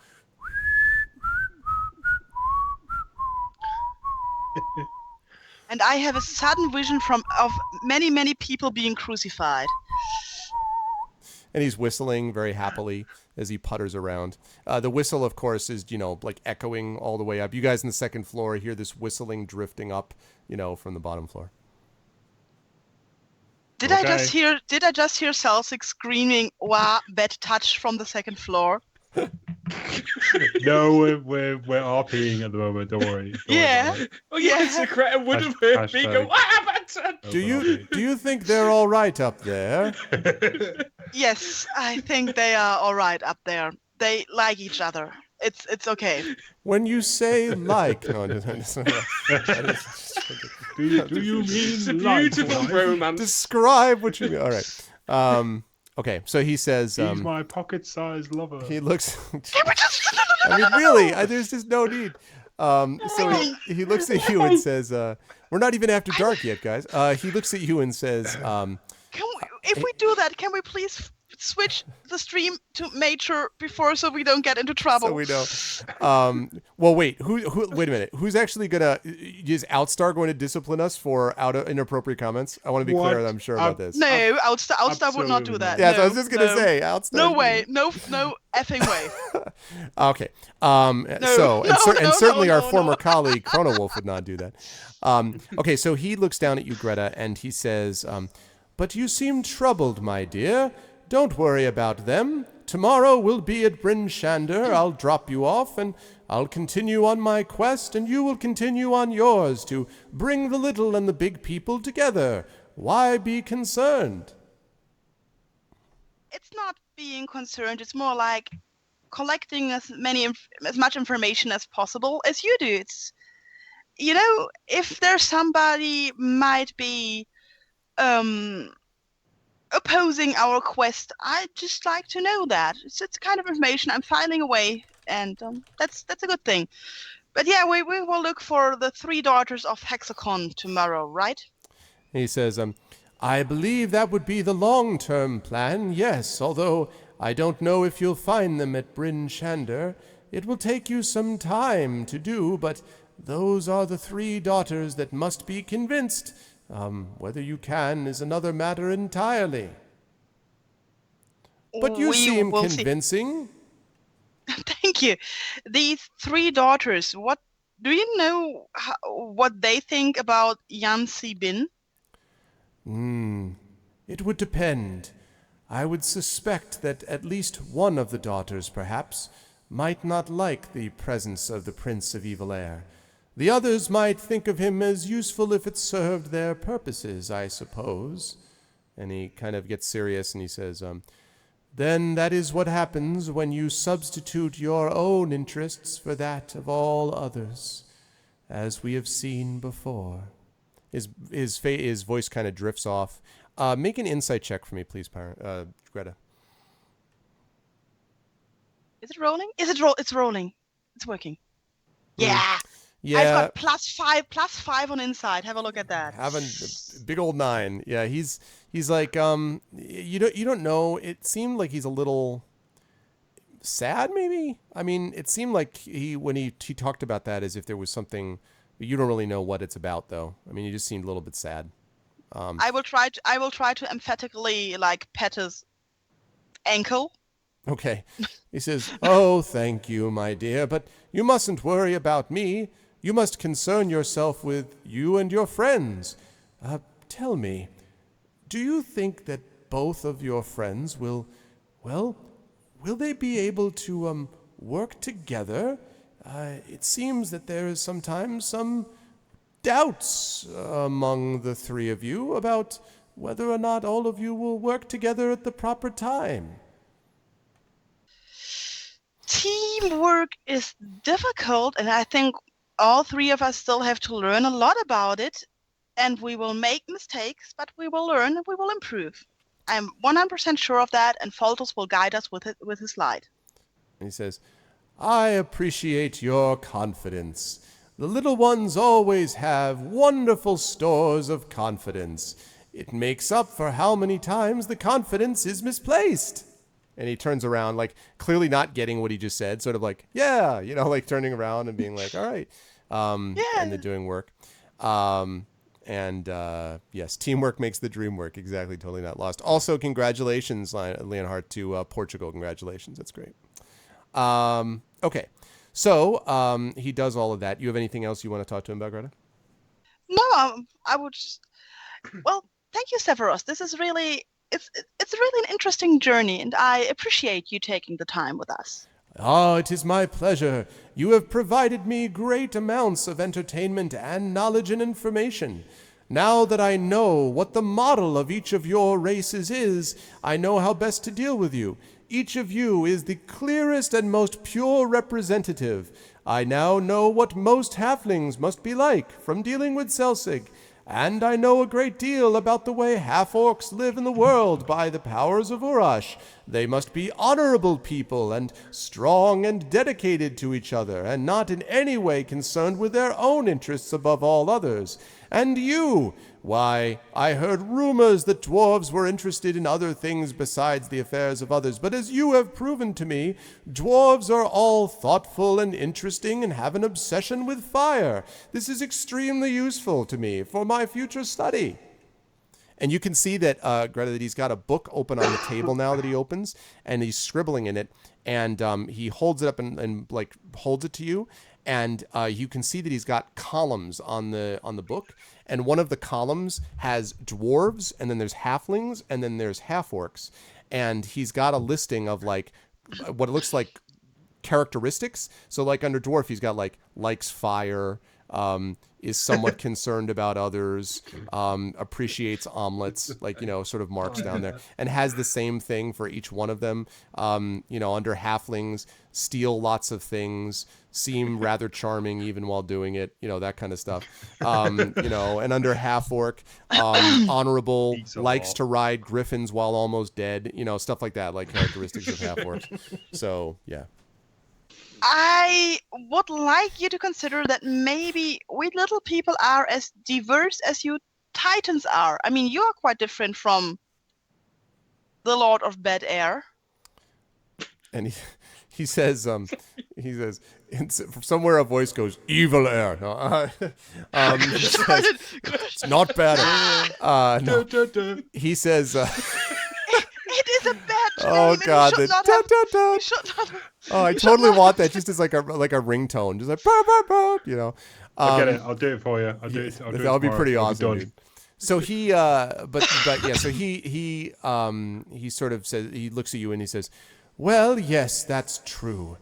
Oh goodness, do you mean that not all of the people here have a tendency to vomit when exposed to certain watery pools and caves?" And you could see he's like notes that he scribbled down from talking with Celsig, and he's kind of got circled, and you can see that he's got question marks and exclamation points, and then notes underneath it like halfling evolution, and he has like a little like what looks like a drawing of a pool with what looks like a stick figure vomiting into it, and then big question marks next to it.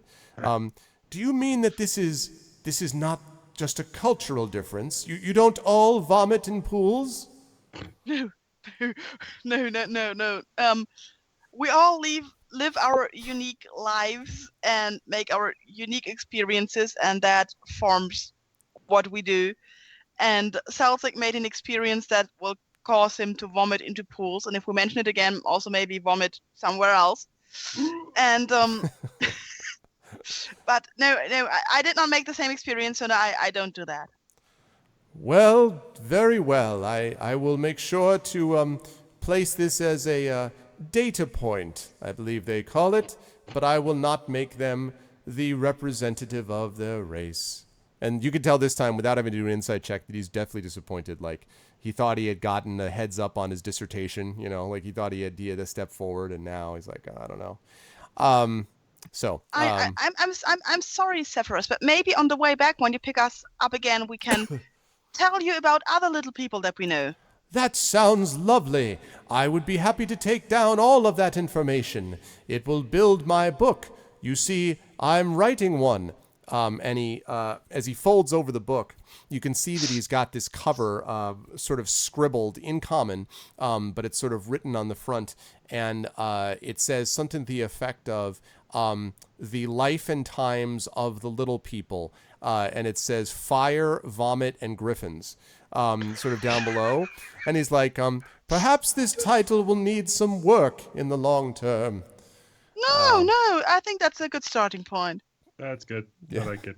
So, okay. So the rest of that night passes relatively uneventfully. And in the morning, which is the morning that you guys are supposed to be arriving at Bryn Shander, you are... Where are you guys actually as the morning begins? This is after you guys have already woken up. So where are you guys? Sometimes you just go, what? Because of me and Arash's little RP. Partially deafened each other. Pretty much, pretty much. Let's not worry too much about that. That's, yeah, okay. I like here-ish, like asleep, I guess, or resting. Well, if I'm awake, I will get up to the rookery and pray. Okay, and so actually, no. Can I go up there and just sort of hang around with the griffins? Because I kind of like the griffins. Okay, yes. I'm just hanging around on the second floor, really.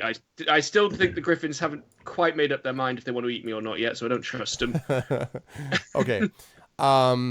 So let's see. Greta, you were praying, you said. Yes. Urash, make a perception check for me, please.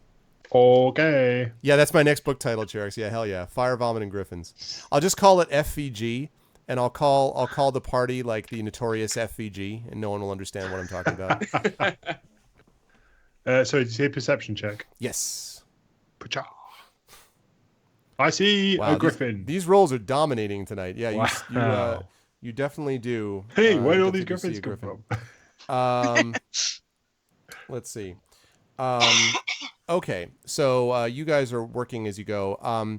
Greta, make a perception check for me, but do it at disadvantage, please. Unless, before you do that, unless someone in chat wants to inspire her, at which point she would have just a neutral roll. The inspiration would cancel out the disadvantage. So you could do this if you wish. If you are coming from my channel and you support my Patreon and you have an inspiration, you could inspire Greta to greater heights. So I'll give chat a chance if they wish to try to inspire. If not, then you're going to have to take this at disadvantage. It did go awesome last time Greta was inspired. Yeah. Greater heights. Was that a joke for dwarves? Is that are you making a racial? No, I was not. That's a multi-level joke if you take it as one. That's true. Works on multiple levels. Okay. On disadvantage means I roll twice and have to take the worst one. Correct. So, and it looks like that's Nobody. what we're doing. Looks like we're doing. Okay. Yeah. Okay. First incoming. Okay. First is a 17. And second We need this is No. 21. I take right. the 17 in this case. You'll take the 17. So, yeah, sorry, double crit incoming. Greta, you hear what sounds like flapping. And let me actually see if Flapping. I can get... No, wrong word. I was just like looking shockingly at Urash, but flapping. Okay. Do I even want to? I don't even... What? What? I'm just with an L. With an L. laughing. With an L. Wow. Are you With gonna an go L. me for the age gate? Wow. Good. Good. Wow. I'm so sorry. It's. You're not sorry though, really. We You're really not... bring out the best in each other. You're not really, are you? Let's be Look at honest. me, In the grand scheme of things, you're not. Look at me. I totally am. You were just not sorry. in the least. That's a practiced sorry face. That is. I'm so... Oh my I God. was just like, what did he just say? But then I realized it just the different verb. Different verb. I'm sorry. Yes. Then you exactly, Pyron, please. Then you realize, why would Arv bring that up right now? What possible reason? Okay, this is what you hear.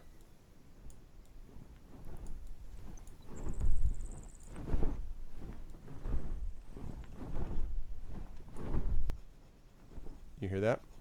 Yep. Like a whoosh. Yep. Whoosh. Yep. Oh God.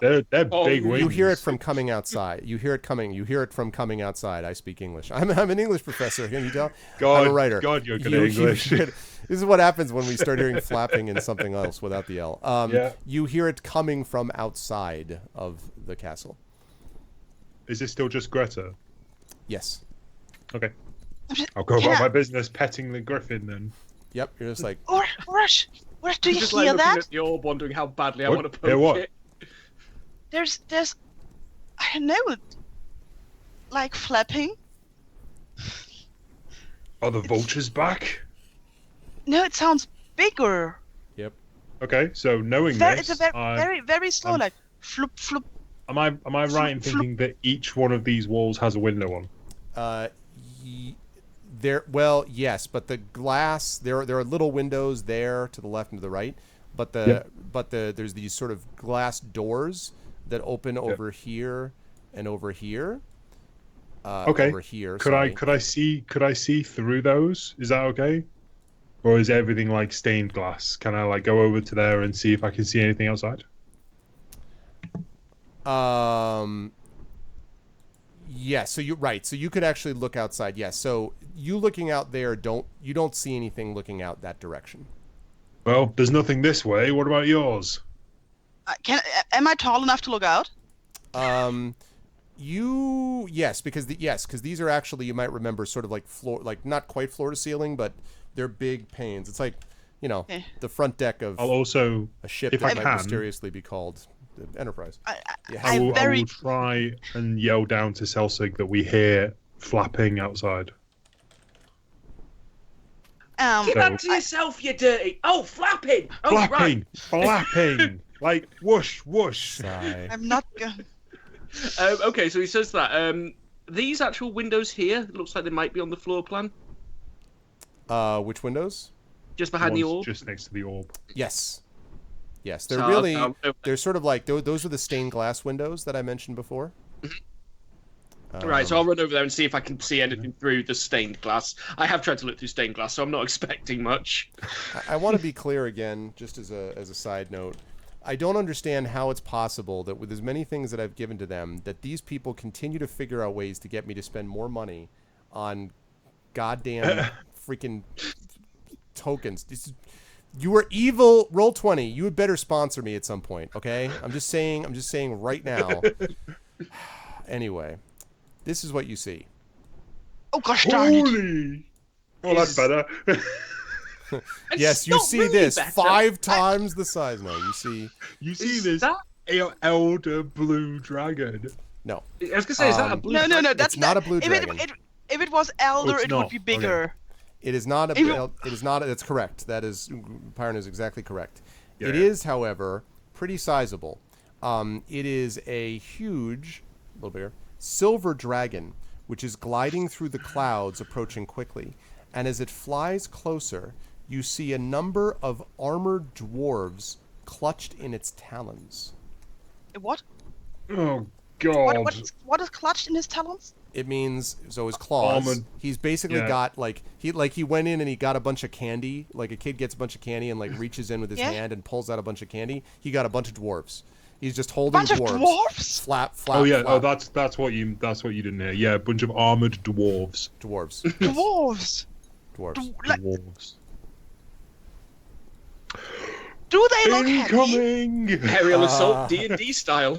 Yes. So, as you guys hear this, it looks like probably about 40 seconds away.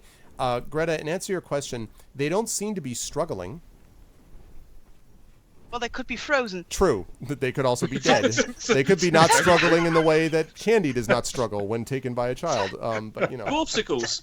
yes. Sephiroth, Dwarf. dragon approaching. Sephiroth, dragon. And he says, Uh. "Oh my goodness, my dear! I told you that I would. Did you say a dragon?" Yes. And so as they say this, dropping off on the cloud, and then sort of taking to the air, this creature flies away. And as it flies away and moves up to the top, so this dragon comes here, drops these creatures off that I'm about to show you, and then flies up to the top and starts flying, these dwarves, and starts flying around the top floor like the hat, you know, the wizard hat over here. And as he's doing that, flying around, Urash, the griffins flip out.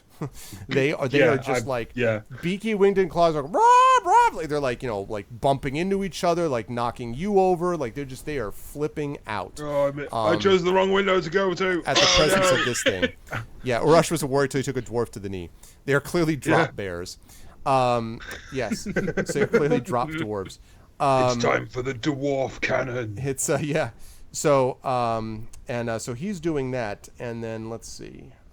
We've got right.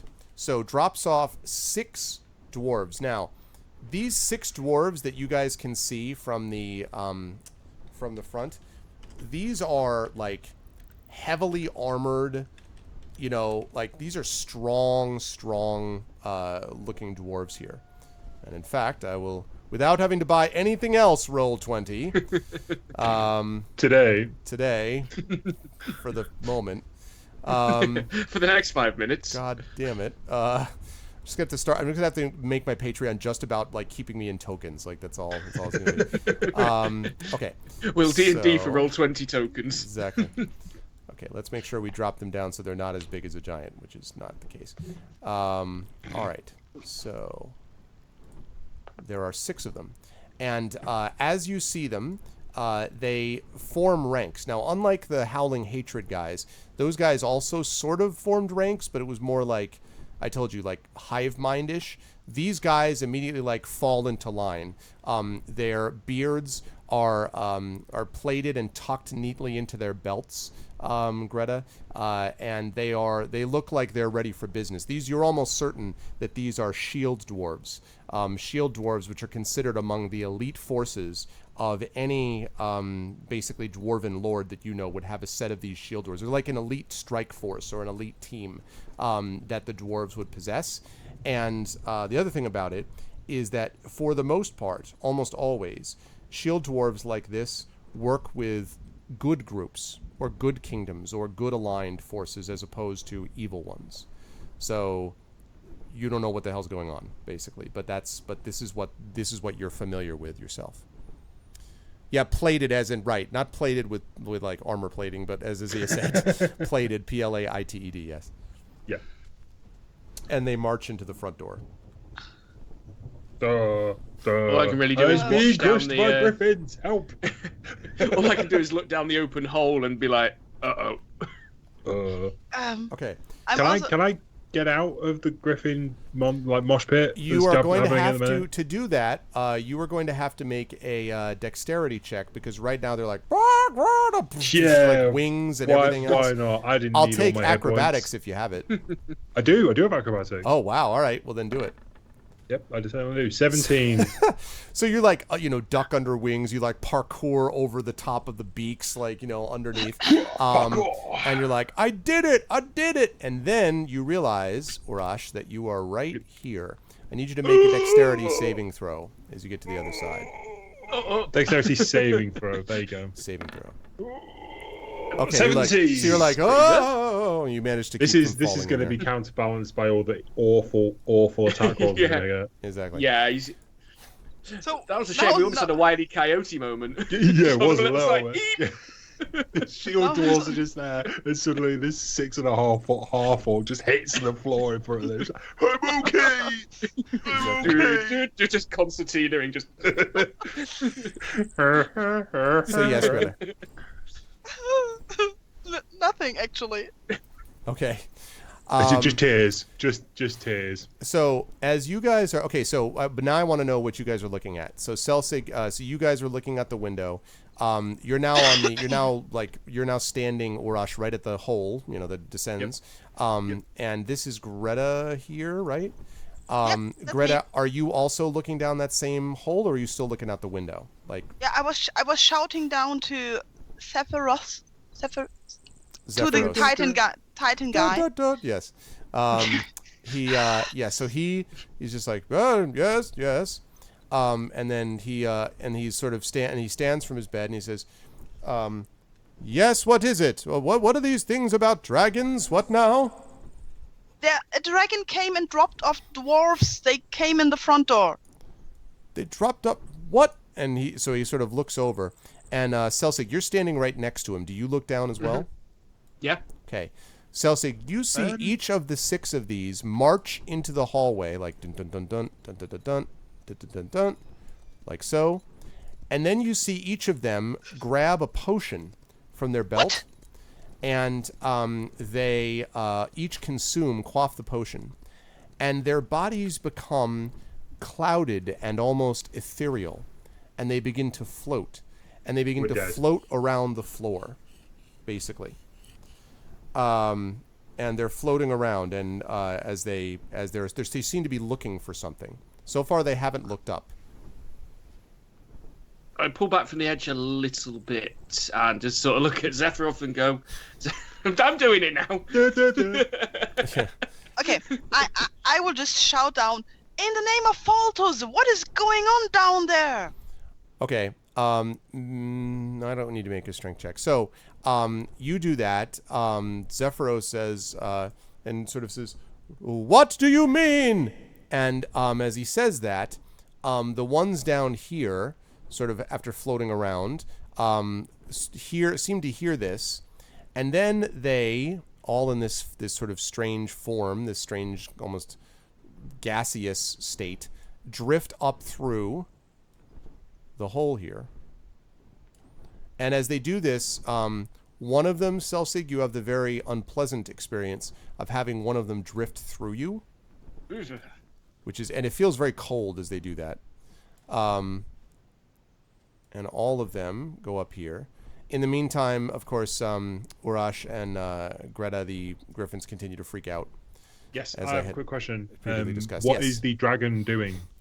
The dragon is, I was doing this before. I can't wait for Roll20 to institute something where I can set a path and just have it do this. It's just flying around and around the floor, the tower. Okay, cool. Each time the griffin's like, go, go, go, go, go, go, go, you know, that kind of thing. And it's literally just circling. Yep. That's all it's doing. That's all it's doing is circling. Okay. So they rise up to this level, and without paying any attention to you, they immediately, and as they pass through, Zephyros says, "Oh my goodness, what a fascinating way of travel. Perhaps you could," and paying absolutely no attention to him, they all revert to solid form. And they all draw out these strong-looking mattocks at their backs. And they run over and begin to wail at the orb. I draw my sword, my rapier and my short sword. Okay. What did they draw? Mattocks? Mattocks, which are Like a big warhammers. warhammer. Like a basically. warhammer with a pick on. Yep. Yeah, okay. Holy Yep. Yeah, these dwarves Scary. mean business. And so they do that, and he's kind of like, he's sort of stands like looking at it, and Zephyros is like, "Oh no, we can't have that." And with that, let us get some initiative going, folks. Oh man, I was gonna say before the inevitable happens, can Yeah. I jump down? Not so much. You're gonna have to figure out how to handle that. In Okay. this situation. Yeah. Let me get us Squishy some combo guys music stuck here. in a room. At least I'm stuck in a room with Zephyros.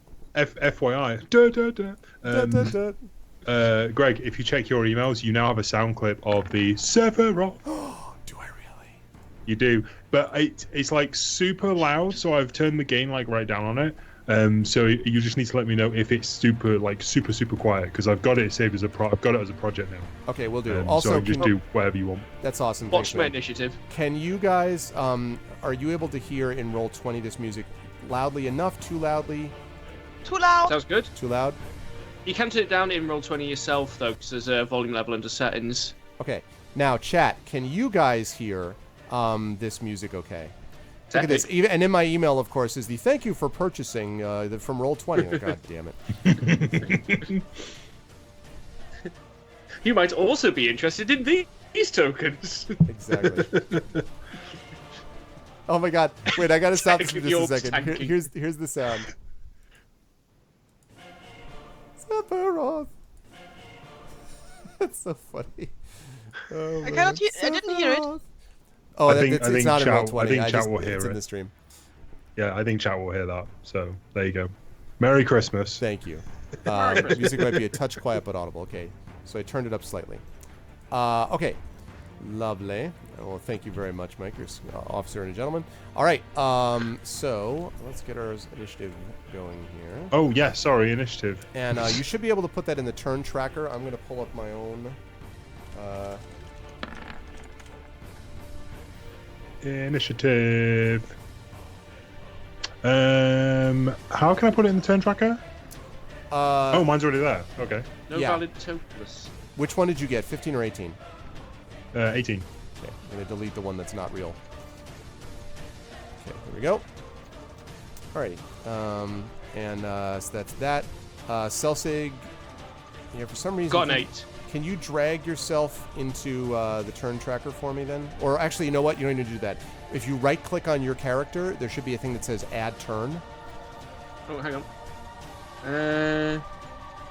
No, got nothing popping up. Hang on. On the top of the menu. If you right-click on that, on your character on the map, on your token. Yeah, I'm getting nothing that's popping up. I can edit the token. There's no menu? There's no little I'm not getting it right. No, No. not Oh, if, okay. not if we right I'll do click it on then. it. Yeah, I'm not sure. Alright, I'll have to take a look at that later. It could just be permission based. It might be, but I thought I gave you guys that. Alright. Now there's that. And Greta, I don't know whether you can add 17 there as a... Yeah, it's when I rolled, it said you wanted No. to send the result of this to the turn tracker, but no valid token was selected. So I don't know if I had to click myself before I did it or something. Yeah, I may need to figure out a way to add this back. Sod actually helped me. One of the guys who's Mike knows, who's in my other campaign, is a Roll20 guru and is able to give me some information. Yeah, no, he how to really do is. this. So No. okay, let's see. Right. That really hurts. I am slower than the half orc and the heavily armored dwarf. I'm just gonna chalk it up to you being like, Jesus, someone get these mother bleeping dwarves off my mother bleeping castle, flying castle. I've just had like the opposite of an out of body experience. I've had a someone else in my body experience. Yeah. Exactly. Well, So okay. not gonna say anything. Not gonna say a thing. Yeah, I've just realised what I've said now. Let's see. And these guys, by the way, are all wearing splint mail, which is fairly heady stuff, and you can now see why it would have been difficult to. You can see why you would need an adult dragon to be able to carry this, because this is pretty good weight that you're talking about with these guys. But they were able to do it with apparently no problem, or the creature was able to do it with apparently no problem.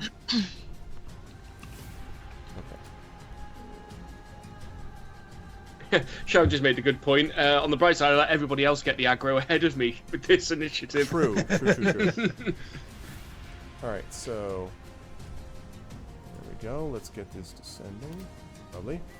All right. So. right, what have I got on me? What can I use to get down there? 15. Let's see. Celsig. I just have images of like just behind me. I'm just gonna hear, "Arr!" and then just see Urash just appear and disappear through the hole. Exactly. Possibly. I regret nothing. Yeah, exactly. Except this landing. I regret this landing. Okay. I mean, how many feet are we talking about from the airy to the first floor again? About 100 feet or so, because the middle room is about 80 feet high. So. Yeah. Okay, got it. So. Hey, Urash, remember how you wanted me to jump on the bed? Urash, Urash, you were up. You can decide what you want to do. Oh wait, wait a minute. Let me actually roll for the giant. How about I roll for him? Yeah, maybe roll for everybody else as well. Yeah, well no, just him. That was the big one. Is it just Sephiroth? Sephiroth.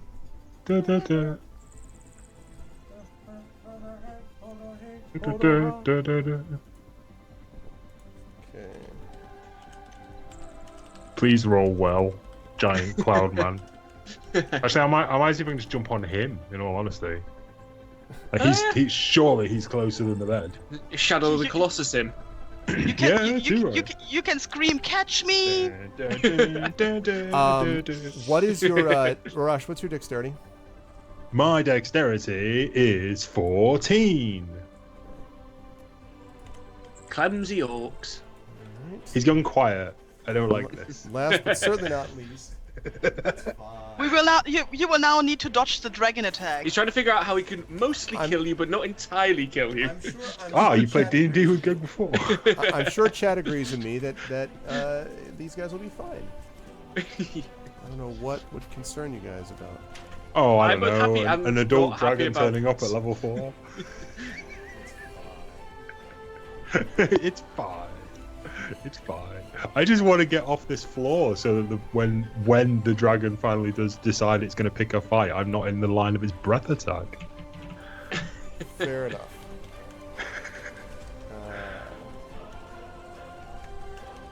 There you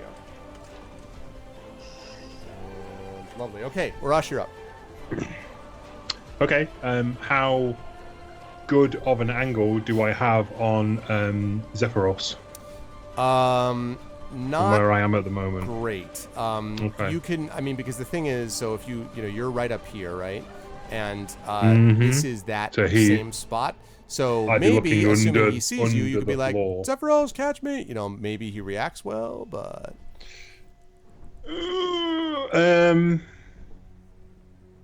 Right. Okay, See, yeah, Sharian, you got a giant, you got 4 griffins, the dragon is outside, you got lots of advantages. It's coming up roses. Everything's This is coming true. up I'd Rush. just like to get out of the room that's made primarily of glass. So yeah, I'm gonna shout to Zephyros. Zephyros, I'm going to jump. Catch me, and then I'm going to jump.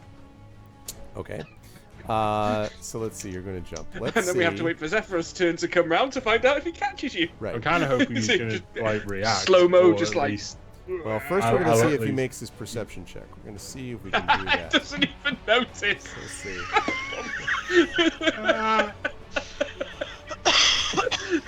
You Let me take see. 100 points of damage. You are attacked by a stone tower. Let's see. All right. Gravity kills Urash. Let's see what we got. Oh god. Well, so Oh no. he perceived you, and then he makes a dexterity check as you go plummeting past him. But I have to be honest, the 2 that he rolled on the dexterity check is not promising.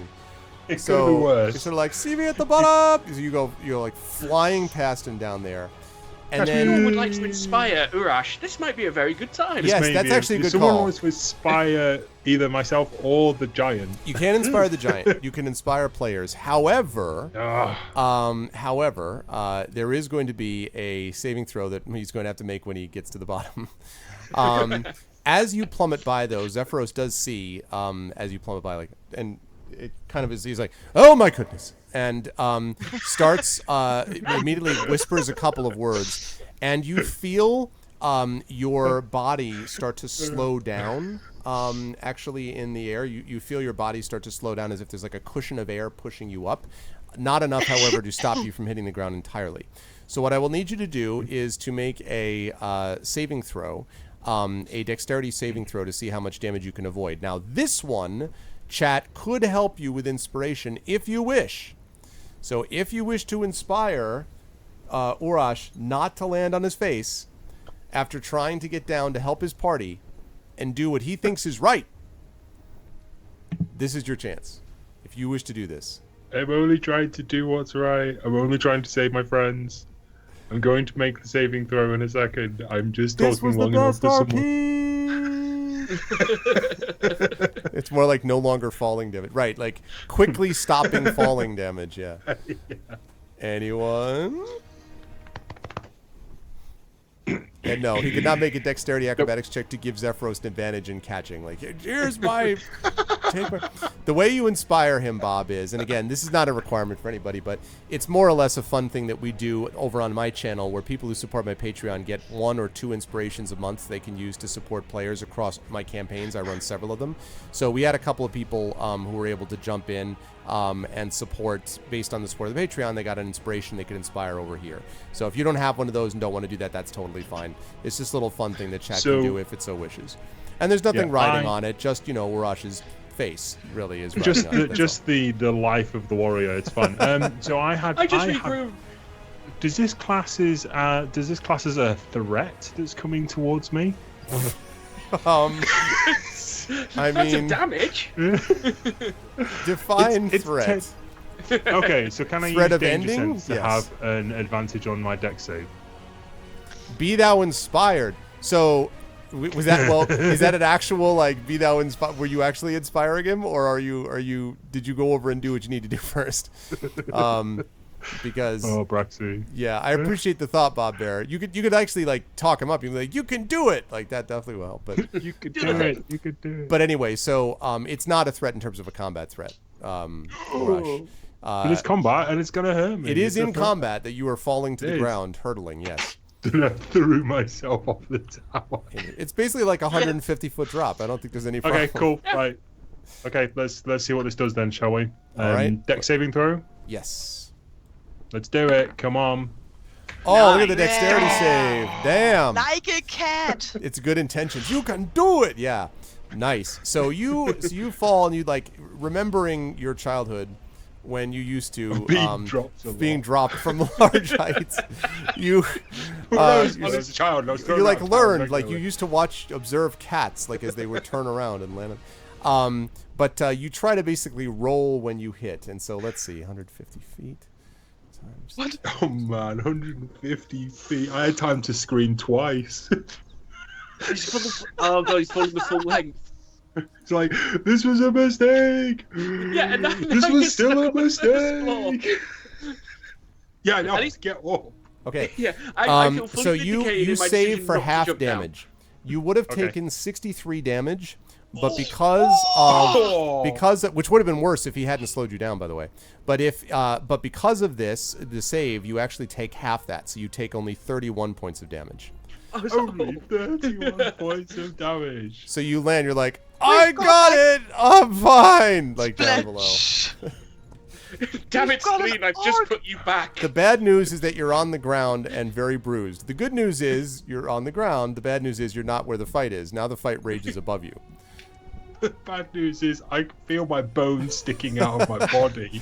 More or I'm less. just like, I'm reasonably certain my shoulder's not supposed to be up there and my elbow's not supposed to be up there. Exactly true. No, I'm not. Urash's I'm mother not. used to throw him out of the nest to try to get him to fly. He reduced the diameter of the impact crater by 33%. Why did none of the griffins save him? I thought they liked The him. griffin, because the griffins are like this. Oh, There's a dragon! There's a dragon! They are completely flipped out by the presence of a dragon that is flying around and around and around. Also, you note that as the dwarves that you passed by were sort of going past this, you see this very confused, because Celsic, you hear this screaming, right, and you're like, what? And then you see this orc like hurtling past you, and then this sickening thud, and then I'm fine from below, and you're just kind of like, I don't. So, believe it or not, just you wanna actually say- have an action, Urash, at this point. Can I just say in response to that? I told you, but would you listen? Oh no! I'm just standing there open mouthed like, what? What? I have nothing I can do really at the moment. I'm thinking to gain health back. I was just looking through some of my skills. There's nothing I can really do. Had I thought better of this, I'd have probably raged beforehand and maybe possibly gotten a pity resistance to some of the damage, but I don't think that would have worked. See a Hillness. Do you not have Sorry? a second wind? I was going to say see a Hillness because he was taken off.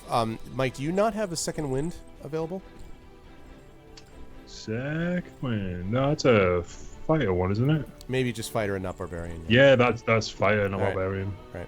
I'm not as funky as fighters, unfortunately. Never mind then. You could rage. yeah, I'd be angry if I just fell 150 feet. Yeah, it seems like a pretty good time to. So I'm gonna rage. I'm gonna give myself my little aura, and I'm gonna rage. That really hurt. Does that? I'm so angry and confused. I've missed a floor entirely. Yeah. So does that count as my rage? Does my rage count as my action, or is that just like something that happens? Because I'd like to try and shout back up to Zephyros. I think you rage as Okay, a bonus cool. action, but I will check. But I Okay, believe it if is not- a bonus action. I would like to shout back up to Zephyros in my sort of slightly gurgly voice now. It is a bonus action. It is a bonus action. Okay, cool. I'd like to shout back up to Zephyros. Or I actually can't remember how you pronounce his name now. I've said it incorrectly that many times. Zephyros, but it's close. Little help.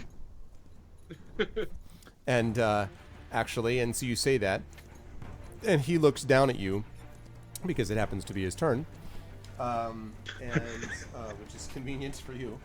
Well, you say this, he's about to take me closer to danger. Right. So he says, and so he says, certainly, my friend. And he lifts his hand, and this cloud of air, which is, again, you felt this sort of swirl of air under you, slowing you down initially, now lifts you up and brings you up to the second floor and sets you down right here, behind, like right there, basically behind. Yep. Thank you. And he said, and then he looks at you and he says, perhaps you might want to go a different route next time, my friend. You look somewhat, well, the worse for wear for your descent. I didn't know that legs bent like that, for instance. Oh, they're not supposed to. Maybe you should install stairs. Why would I do that? And then he turns. Point to my broken leg. Yes. Pointed and out then, shoulder. Let's see. Broken elbow. Okay. Let's see if they actually listen. Okay. So. All right. Let's see what we've got here. So he then turns, and he says in this sort of loud booming. I mean, all of his voice is loud. His voice is always about loud and booming, but it seems to be more authoritative somehow. And he says, "Stop this!" Oh, he does it with the echo machine. "Stop this attack!" He says, commanding them. And Yeah, Brexit, absolutely. okay, so these three stop, and kind of turn and look at him somewhat confused. The other three, they're sort of looking at him confused. Okay, The other okay, three sort of look over at him and they kind of shake their head like something was bothering them for a minute and then is gone. And so these three are these three and this guy basically who's running up are continuing their attack, but the others stop. And that leads us to Greta.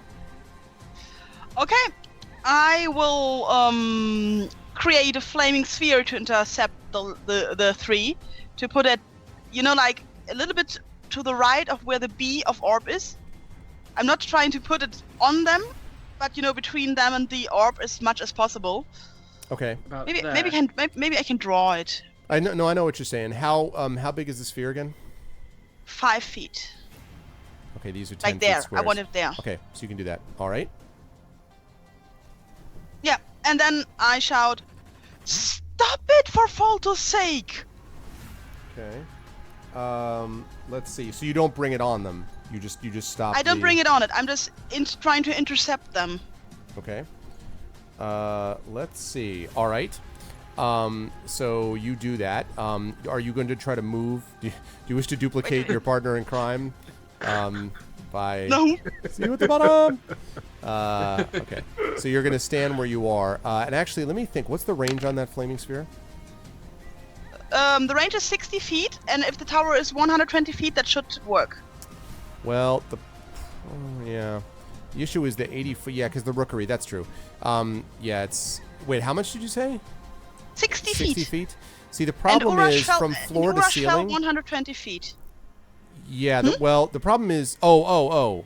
So wait, you can cast it up to 120 feet from you, or you can cast it 60 feet from you. The reason I'm asking is because the room below. Within 60 feet. Yeah. So the problem is you're going to have to drop it then, because this room is 80 feet tall, this second room. So you literally be about 20 feet above the floor as far as you could get the orb. And that's assuming really you're about 5 feet above it because you're standing above the hole that leads to below, but I'll give you that part of it. So you're about 60 feet, so you got 20 feet that you would need to drop the orb down on top of them, which is probably still doable. But yeah, I can like cast it within 60 feet, and then I can, as a bonus action, move it for 30 feet. Okay, and does it always need to be within 60 feet of you or not? It doesn't. I didn't find anything about that. I didn't think that would be a problem. Yeah, well, I mean, so you don't expect to be fighting in, giant towers like this. Yeah. Okay. Wait. In the flaming sphere range. 5th edition. Here we go. It doesn't specify. It just says you can move the sphere up to 30 feet, but it doesn't say it has to stay within any range. An unoccupied space of your choice within range and lasts for the duration. Okay. So it's within range. Yeah. So I would say that what that means is if you drop it there, it's probably going to be out of your control when you drop it there unless you follow it down. That's not good. We don't want a fire sphere rolling around. That would not end well. I mean, you could just do that and wait for the screaming to stop, but presumably that would not be the best thing. I might hold that against you. Yeah, but only for a moment, wouldn't you? That's true. Then I'd die. Okay, then I'm just gonna shoot a guiding bolt just right in front of their feet, because that one has a range of 120 feet. Okay. And it just, like, to get their attention maybe, because that makes radiant damage. Like, I would expect some kind of flare. Like, boom! Like it being bright, if it makes radiant damage. Okay, so you're specifically trying to miss, right? I'm specifically trying to miss, if that is possible. Yes. What I'll ask you to do is to make... I'm going to ask you to make a ranged spell attack at -2. If you hit, in quotes, it means that you hit at their feet. If you miss, it means that you probably hit them. Okay, I'm going to roll and then we just deduct 2, okay? Correct. Because otherwise it's going to be complicated. That's fine. I'm going to get rid of this also. There, 18. Okay, 16. Okay, that's fine. So you're able to strike them at the distance, and one of them is like, "Ah!" like jumps around and kind of looks up to see you where the bolt came from. and he kind of looks at you angrily, like ah, and turns back to attacking the orb. But he, clearly you got his attention right there. Go ahead. I'm trying to appear like totally priestly, like here, stop it in the name of Foltos, dude. And so the guy actually yells back at you, and says, the guy yells back at you and says, "We can't. It's the only chance we have to stop this attack. I don't know why you're working for him." And he starts to, go off again. There is no attack. Let's see. I think I know. Okay. Well, we made the same assumption, didn't we, when we saw this tower? Okay. That's a very good point. Yeah, they're probably gonna think this is one of the kind of rampaging giants, not a crazy old cloud giant. He's lovely. Leave him alone. Yeah, but he is a crazy old cloud giant. Yeah, no, I was just saying, like, leave him alone. Yeah, well, Okay. I did what I could do. The Church of Dude. Okay, so they're back to so you heard, all of you heard him say what he just said. So you can keep that in mind. Now, on their turn, literally every single one of these guys, so these three, go forward. These three sort of stand around looking confused. And actually, let's see. Oh, well, actually. So this one turns back and begins to attack again. These two just sort of stare at him stupidly. But all of them attack the orb, and none of them pay attention to you or to Zephyros. Except for the one that's, like, the two that are staring at him. Okay. Hit, critical hit, and then a couple of misses. So, blam, blam, blam. Like, there's, like, cracking down on the orb. The orb is, like, seems to be resisting it at the moment. But, more damage like that is going to be a problem. What's up, Nightwolf? I have a quick question. Sure. Is anything happening to the tower at the moment? No. Okay. I think my thoughts are on the same lines. What Not happens yet. or breaks? Okay, yeah, that's just what I'm wondering. I'm wondering if this is like a trinket of his, or if it's like the thing that powers his tower. Mm-hmm. Okay, moving swiftly on. All right, Celsig. Okay, well, what I'd like to do is run over to Urash. Okay. I'm going to pull my potion of healing off my belt and hand it to him. Okay. So Okay. so be aware that you can do that. Running over, giving him the potion is going to be an action. Yeah, that's So- fine. I was kind of anticipating that being the case. So just so Urash knows, when he takes the potion, it will cure him of 2d4 plus 2 hit points when you drink it. And It's you can not much, actually but it'll get you. you can actually give him, you can actually, if he wishes it, you can give him the potion right now to use up, like, Good plan. right, Yeah. the action. Well, I'm happy with that. I just so, yeah, run if you over, want- slam his head back, You're like, and "Take vomit this." down his mouth. What are you? Trust me. Okay, so go ahead and roll The last time we did this, I woke up in a dung heap in the middle of town. 2d4 plus 2. Okay. Oh, are you come on. doing it? Okay, I'll do it, yeah. Cool. 5. Well, Hey, best is better than nothing. Five Yeah, hit yeah. points is 5 hit points. Let's not sniff at that. and then I just want to turn and can I attempt to shout something at the people? You can shout, yes. Yeah. Nobody's here to attack you. We're tracking the same tower that you are. This isn't that tower. Oh, yeah. That's a good point.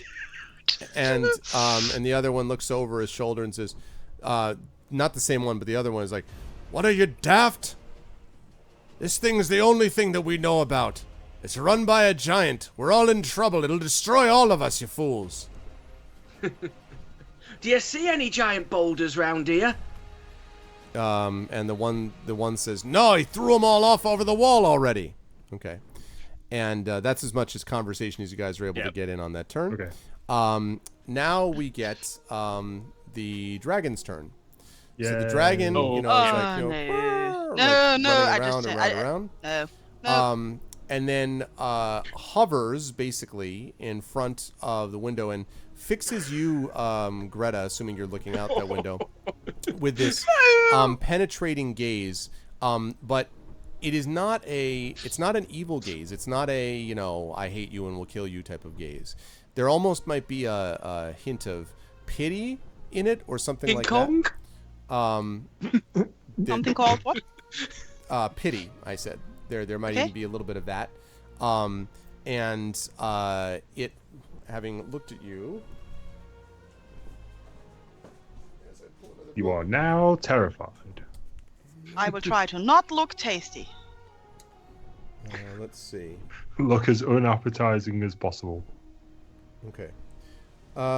Let's see. So the dragon opens its mouth and No. exhales breath, no. which passes through and over and into around the cracks in the glass, and into the room in front of you. I need you to make a Constitution saving throw, please. I should have I jumped. don't. Suddenly I'm that looking for it, 30 I'm something looking for it, points I'm of looking for damage it aren't there. looking Save too throw, bad, are they? Constitution. And I'm out of healing potions. Yeah, great. Okay, so as this happens, you feel your body begin to stiffen. Okay. I'm not trying. And you feel yourself your mouth, your jaw tightening and everything, and suddenly you topple forward and lie on the ground. Now you can think, and you can, and all that kind of stuff, but you cannot No, I move. didn't mean You to have do that. been paralyzed for the moment. There we go. But I did not fall down, right? Nope, you toppled forward. That would have Okay, been, that's had I been a something. jerk, you would have toppled backwards. No, but it actually, and as you do that again, you're sort of, as you're still looking up, you can see the dragon's great head looking through the glass at you, and again, it seems to almost look at you pityingly, and then takes off again and starts flying around the tower. Okay. Okay, then that Did leads that us back just up hit to the? Orash. Did that just hit Greta? Or did Yes, that, and the reason is do because anything? the glass. Yes, because the glass mitigated a lot of the effects of it. Oh, okay. So it really kind of flowed through. This was not Yeah. cold breath. It was not damaging. She didn't get damaged at all. This is No, some it's kind just, of a it's just paralysis. I Right. forgot it was a silver dragon. right. And yes, that would break concentration, but I don't think she's got anything going with concentration right now. No, I have nothing going with concentration. Hey, what's up, Dragonspear? Okay, so that brings us back up to Orash. Orash, you are standing looking at two dwarves staring at Zephyros, four dwarves that are wailing away at the orb, and you heard Greta be like, "Her!" and then something, her voice was cut short, and then you heard a thud. A thud. Okay. So I'm going to shout at the orcs. Let it Shout go at loud. the. Yeah, I'm gonna shout at the dwarves something along the lines of, "Stop what you're doing! This giant means you no harm." Okay, so We're- all right, she give them some beer and they'll stop. Okay, so and one of them looks at you and stops and turns and says, "Why are the lot of you daft? Don't you understand you're on a giant's castle? Has he poisoned your mind as well as your brain?" That's the same thing. Never mind. Has he poisoned your mind? And he sort of stares at you and says, if we don't destroy this tower, the thing is going to bring down destruction on all of us, just like it has to our people already. But he's now looking at you, Orash. Okay. Can I still talk to him? Can you talk to him? Yes.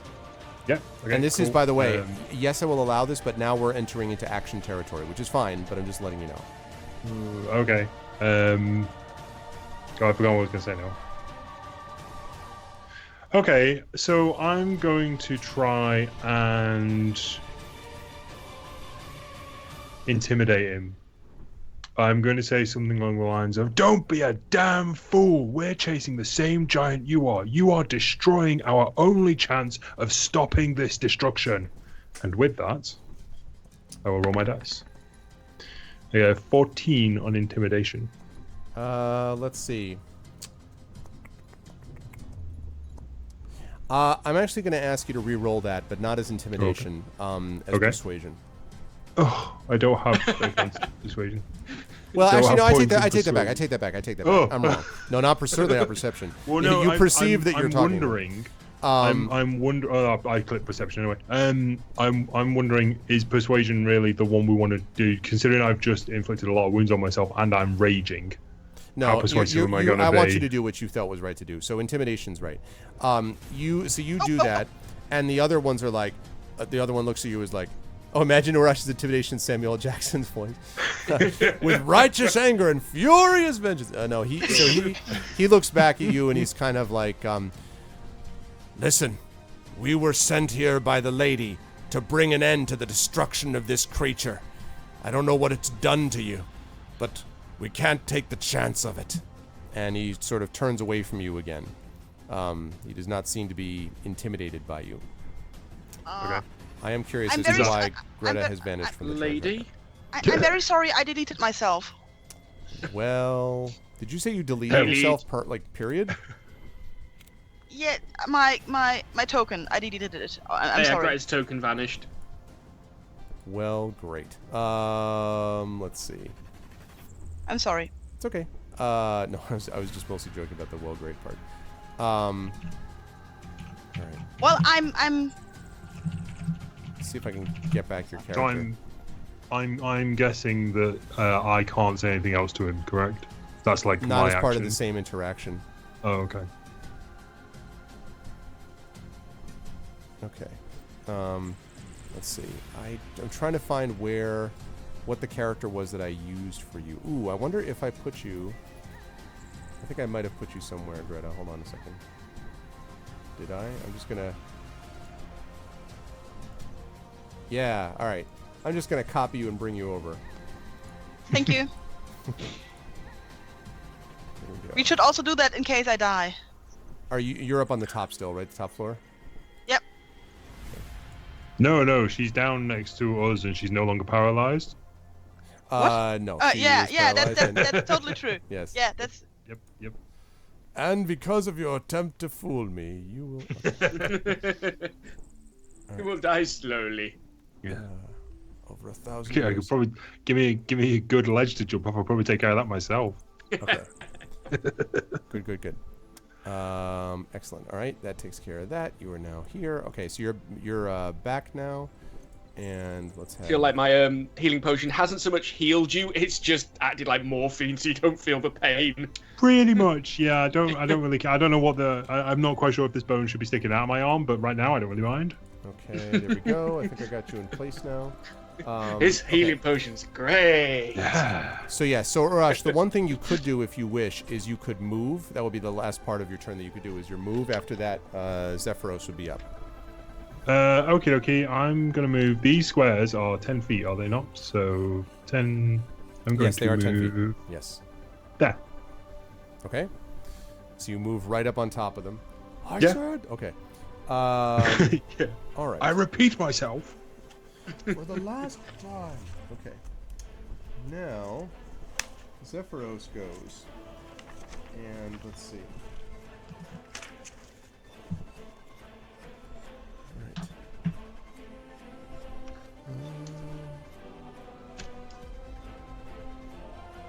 Okay. He starts to speak in this kind of this almost like he's muttering in tongues, like and you see this glowing sphere form around the orb that's there. And as the dwarves are continuing to bash away at it, they see that or they are looking at it, and get a square here. Oh, let's just do it like that. Okay. Whoops. Never mind that part. Ignore the squares that I'm putting on the screen. Damn it. So close. It's fine. We'll ignore those. It's fine. I just want the damn thing to stop. All right, there we go. Bloody dwarves. There we go. Well, they're being stubborn, so all it's right. So it's now there is something on the top of it, and it's like this. And as the mattocks are falling on it, instead of the cracking and this, as if something were hitting glass, it now sounds as if like it's hitting kind of a rubberized surface as it impacts this thing around it.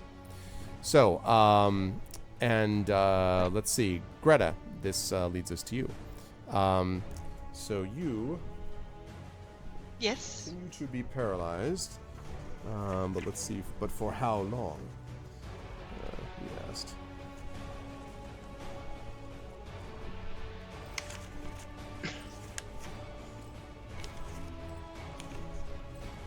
I've never understood why, when you look at something and it says, I'm looking for a condition, and you go to the actual condition and it says, see, see this, see conditions, blah, blah, blah. I'm like, in the time you told me to do that, you could have just told me the page number and I wouldn't have had to go see anything. I could have just gone to the right spot. You can use the compendium, Marv. I know. I could definitely use the dragon's level. Yeah, I got That's it. how many moves? No, I wasn't thinking about that. I was right. thinking about the condition about this, blah, blah, blah, blah. Incapacitated with that. And then, yes, as far as the length of time, yeah.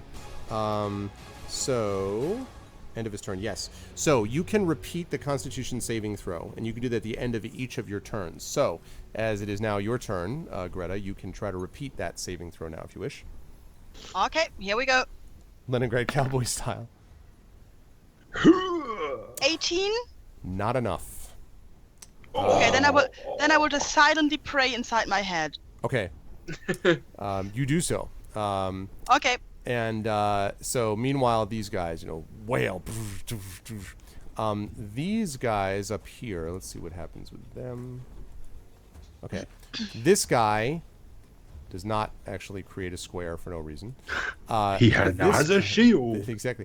This guy turns around and begins to return his attack to the attack. So now you've got 5 guys just slamming away. Celsig, it is, and then the one of them yells over at you guys, "Why don't you help, you sods?" and turns back to doing what he's doing. Celsig, you're up. We're not helping you because we're after the source of the attack and not just attacking the first random thing that comes our way.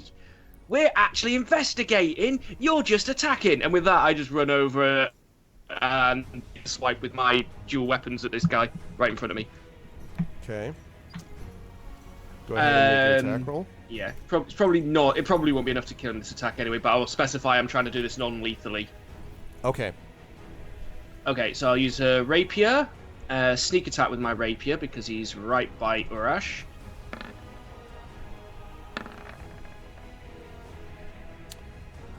Did I just see roll 2 2 double then. ones? Yeah, 2 double one. Oh, that's because of halfling luck. Any one gets automatically re-rolled by roll 20. So yeah, I still got a double one. Double typical. ones. So you're Yeah. like, I got it. That's- Nothing. Yeah. That is And, the roll of the night. Roll of the that is. night. And he turns and he turns to look at you and says, he says, "Are you daft? We're trying to save you." And I have a bonus attack because I'm dual wielding, so I'm going to attack him with my short sword. okay, That's more like it. that's a hit. Yep. Okay. Unfortunately, non-modified damage. Ooh. Okay. 6 on 6-sided die. Okay. Okay. So you strike him in the back. He's like, "Ha!" and stumbles forward and then turns to you and he says, "There's no reason to attack your friends." And then he turns around, so he does not attack you. He returns to what he's doing, trying to aim at this orb. I'm mildly insulted by that. Meanwhile, up here, this one is, like rushing around. These ones are continuing to flip out. And then, let's see. Double one, you destroy the orb. Another dragon. No. appears. Nope. He lands on the cloud, and he walks through, squeezes his way What? into here. What? Yep. It will eat me! He squeezes into this Oh, area. God, no. Holy crap! There's a dragon in the house. Yep. He squeezes, not by much. There's not a lot of room, but he does have room enough to squeeze. Now one of the griffins will kick me down and I'll fall onto the dragon. Tempest's teeth were dead. Urash, you're up. Good job you climbed up. But maybe the Yeah, dragon. too right. Maybe the dragon is smarter than the dwarves. We will see. Considering dwarves, that's quite likely. Halloween is back. Hey! All right, Urash, you're up. Feel free to slap me when you're unparalysed. Right. I should mock the healer, should I? Can I see this guy here in front of Selsig? Can I get between him and the orb? Or are these guys like really up close against the orb? Can I squeeze myself in? You can try to do that. They're pretty close because these Maddox, they're dwarves, and the Maddox are not, reach weapons. So you can try to sneak in. To do that, you'd probably have to touch this sphere. Good night, Big Boss. Thanks for stopping by, man. Night, Big Boss. Yeah, well, it's got some sort of protection on it at the minute, right? That we can sort of see. Whether or not that's going to stop me from actually touching it if I squeeze myself in. I'm going to do that. Basically, what I'm trying to do is I'm trying to get myself between one of the dwarves and the sphere. And I'm going to be kind of like, I'll have like my battle axe ready, and I'll sort of like be holding my hand out in order to sort of like persuade them visually to stop attacking the sphere. Okay, go ahead and do that. Make a persuasion check for me. Persuasion. I rolled a 16. Okay. So you stand forward and kind of, hold up your hand. What do you say as these dwarves are kind of like, rushing in on you, like rushing in on the orb, I should say? This giant and we are not your enemy. If you claim to be our friends, you will stop and talk to us, at least for a short time. And so you see the one comes up front. He's got this, and you can actually see that he has this necklace around his neck, and there's a little, what looks like an amulet or a medallion of some kind, which has these two crossed hammers, and then what looks like maybe the head of a silver dragon below it. And so he comes up with furious, fury is not the right word for it, devotion, put it that way, like commitment, right? And then he sees you standing there, and he's about to bring his hammer down upon you, and then it is stopped. Some person comes in, clang, with the hammer, stops him, and says, "Hey, are you daft?" And the one looks back at him, and and says, "What are you talking about, Voldrick? You know what we were sent here to do." And the other one says, "I know what we were sent here to do, Ildahar, and it wasn't to kill people of our own. If they want to talk, then we'll figure out a way to do it." And he sort of nods, and the other ones, and you can see now, by the way, that a few of these are female dwarves. Actually, there's a few females along with the male dwarves. They look at you, and then they lower, as one, they lower their Maddox, and they turn to face you. And then, as you guys are all sort of waiting there, you see the head, just the head, pop up, over this way, over and looks at Zephyros, and it's close enough that it could basically just chomp away at Zephyros if it wanted to. And so you guys are looking. Selsig, you're about 10 feet from it. This giant looking right down at this head of this creature, right? And they both look at each other, and then Zephyros says, "I see. Perhaps we have something to discuss before you destroy my home. Isn't that the way that even the good dragons do these things?" And the dragon looks at him and bows its head and says, "I beg forgiveness, Zephyros, but we were told that you posed a threat. And Zephyros says, "Truly. And are you always in the business of taking out threats against friends, Clarion?" And the dragon, assuming that the name is Clarion, because it certainly sounds like it, sort of nods. And it seems to maybe even chuckle. And for Selsig and for Greta sees nothing; she just hears this. But for Selsig and for Urash, you guys can see it kind of going like, like maybe like laughter of some kind, and there's a little bit of smoke or something like curling out of its mouth as it does that. And then it says, "Perhaps it would be better if we had this discussion outside. This is a little small, these accommodations." And Zephyros says, "Indeed, I agree. I'll ask everyone to come down. I haven't seen Greta, have you?" And actually, now that you think of it, none of you have We've seen been here doing Greta. all the work. Where's she got to? And Clarion says, "Ah, that may be related to something I was involved in. Perhaps I would suggest you go up there. Perhaps a dispel spell would do the trick." And so Zephyros ascends, and he sees you, and he says, "Oh my goodness! I would have thought you would have had better things to do than to be taking a nap while the castle was under an attack."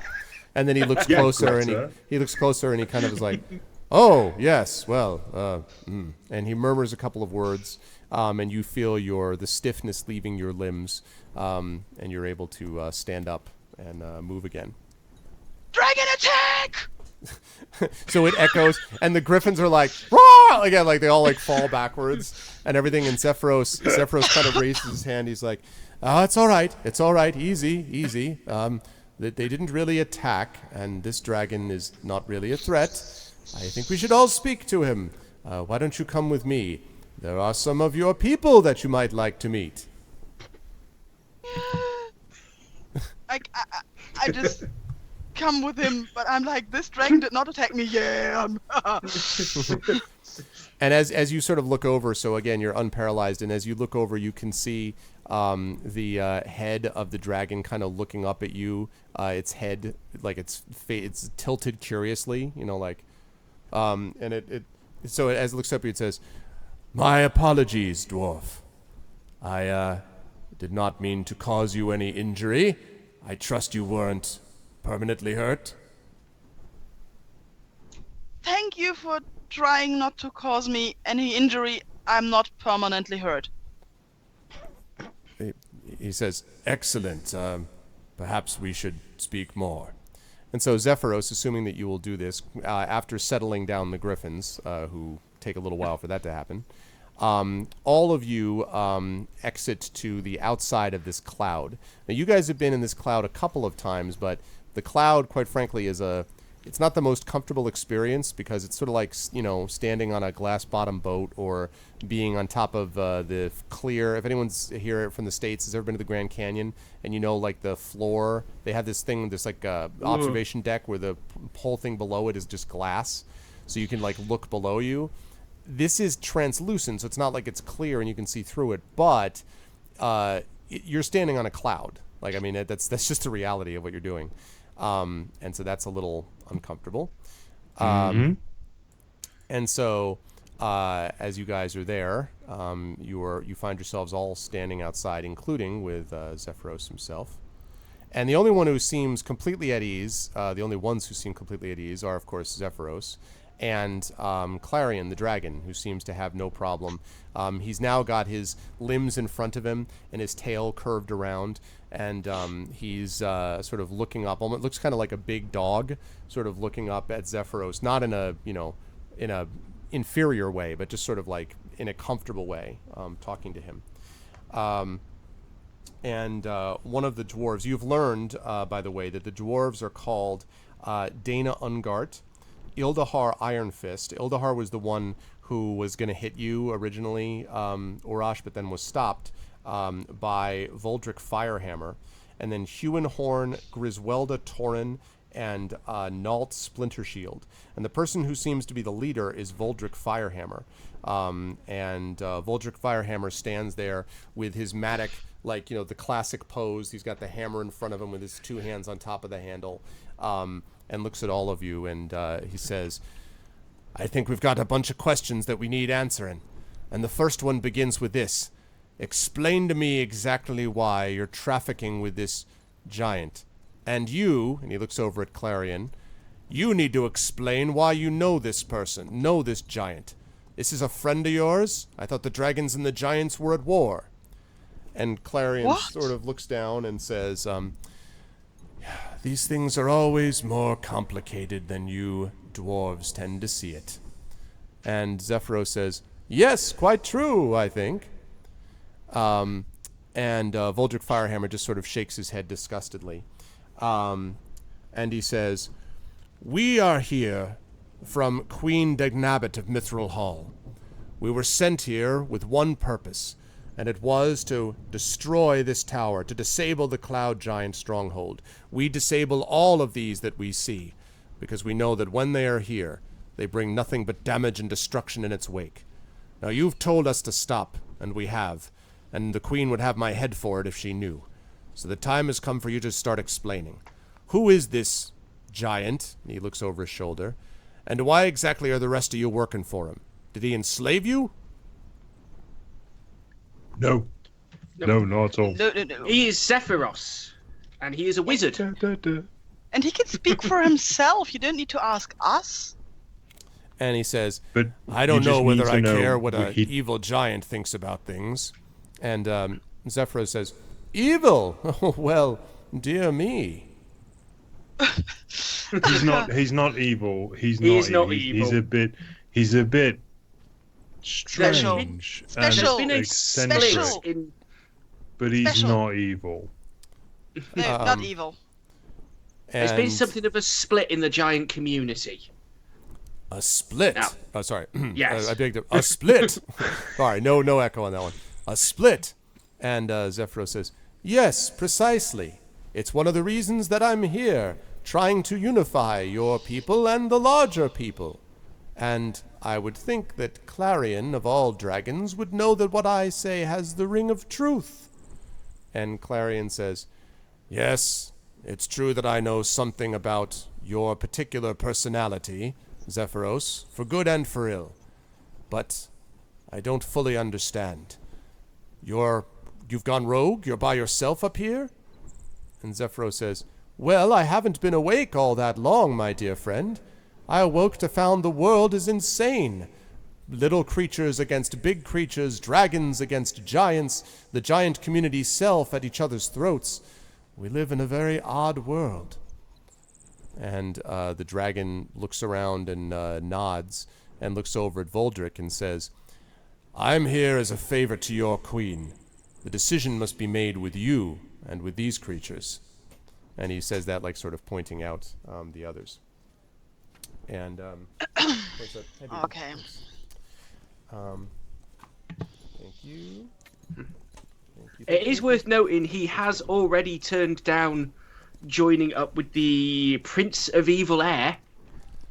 I mean, if he meant you harm, he The had a chance to howling do it right in hatred. front of us. Yes. And he says, and he sort of Voldrick sort of looks around and says, the Prince of Evil Air. What do the elemental princes have to do with this?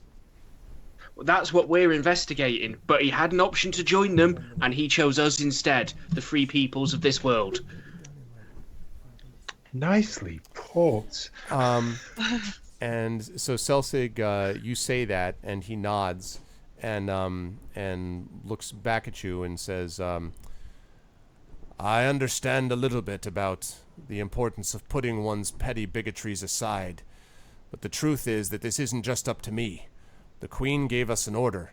I can't just cast it aside because a few of you and a half-insane giant, he says, somewhat nervously looking up at Zephyros, who beams back at him, with his big smile, say that they're good.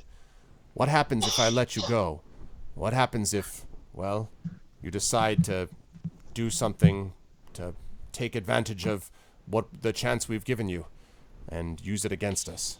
I could never forgive myself if more people died. People dying is what we're trying to prevent right now. We seek King Hecaton that he may bring order to the giants and rein in the rogue ones who have decided to play drop a rock on the local communities. Clarion looks up at Clarion upon hearing Hecaton. His eyes widen, his scaled eyes, and he looks over at Zephyros and says, "Hecaton, there's a name I haven't heard in a very long time. Do you mean to say that Hecaton is not in charge anymore?" And Zephyros says, "Apparently not, but I haven't been able to find the details. These adventurers were going to Bryn Shander. They had some duties of their own to attend to, and I hoped after that they could try to find some information on where the giants themselves would be. I felt that they were in a better position to understand the little people than I would be." And the little people, so referred to, sort of shake their head and say, "Listen," and he turns to you, Greta. And Volka says, "Listen, I don't know whether to trust a halfling who's obviously spent more than his share of time in a tavern, nor do I know whether I can pay attention to this creature whose method of fighting seems to be leaping from great distances," and he looks up at you, Orash. He says, "But I can trust a dwarf. Dwarves understand other dwarves. Are you telling me that you trust these people, that you believe this giant? Because let me tell you, if you're wrong, no matter how much you say you care for your god, your people will have been failed, and you'll be responsible. Are you willing to take on that risk?" I am. And he sort of stares at you. He says, "I don't understand why. What have they given to you? What have they shown to you that proves what you're saying is true?" I have been traveling with these two, and I point to Urak and Saltis, for some time now. I know them. I know their character. I've been traveling a little less of time with the giant here, but from what I've shown, I believe him. And I believe him enough to trust my life and your life with it. I cannot prove it to you. What I think we could offer to you is that you come with us to Bryn Shander, and after we've landed there without destroying anything, you just go back with Clarion to your place. You can stay up on here, you can be a threat against our lives, is that what you want to? And after we have passed by and went to Bryn Shander, maybe you believe us. And he sort of thinks about it, and you can see the other dwarves are kind of moving around somewhat uneasily, especially the character of Ildafar is kind of not so happy about this idea, you can tell. But you can also tell that Voldrick is in charge, and basically if Voldrick says this is what we're going to do, that's what's going to happen. So Voldrick kind of looks at the others, and they sort of quiet down. And then he looks up at Clarion, and he says, "So you can bring us back, I suppose." And Clarion picks up one of his giant claws, each talon of which is as big as one of you, and sort of studies it kind of in a bored way and says, "I suppose I could be persuaded, yes, if you need me to bring you back. It's always the same way. Bring us to, bring us from. Bring us to, bring us from. Like we're pack mules." And Zephyros says, "It is the curse, I'm afraid, of being a winged creature of great strength and power." And Clarion looks up at him and says, "Don't start with your flattery and jokes, Zephyros. I see through it coming from you." And Zephyros just kind of smiles. And Volkar looks back at you and says, "All right, I'm going to mark the position of where this castle is. We're going to make sure that it's tracked. We heard that you're going to Bryn Shander. We're going to follow you and make sure that's exactly where you go. When you get to Bryn Shander, I'm going to give you 1 week to find what you need to find. If you haven't done it by then the orders continue the way they do, assuming I haven't been run down to become a dwarf scullery maid down in the kitchen somewhere, and I'm still in charge of this group. That's what we'll be doing. I give you a week, and it's the best I can do." So, after we've proven that we are not here to destroy anything, We get a week? Yes.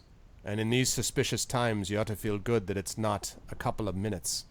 These are difficult days for the dwarves. Why? What happened to the dwarves?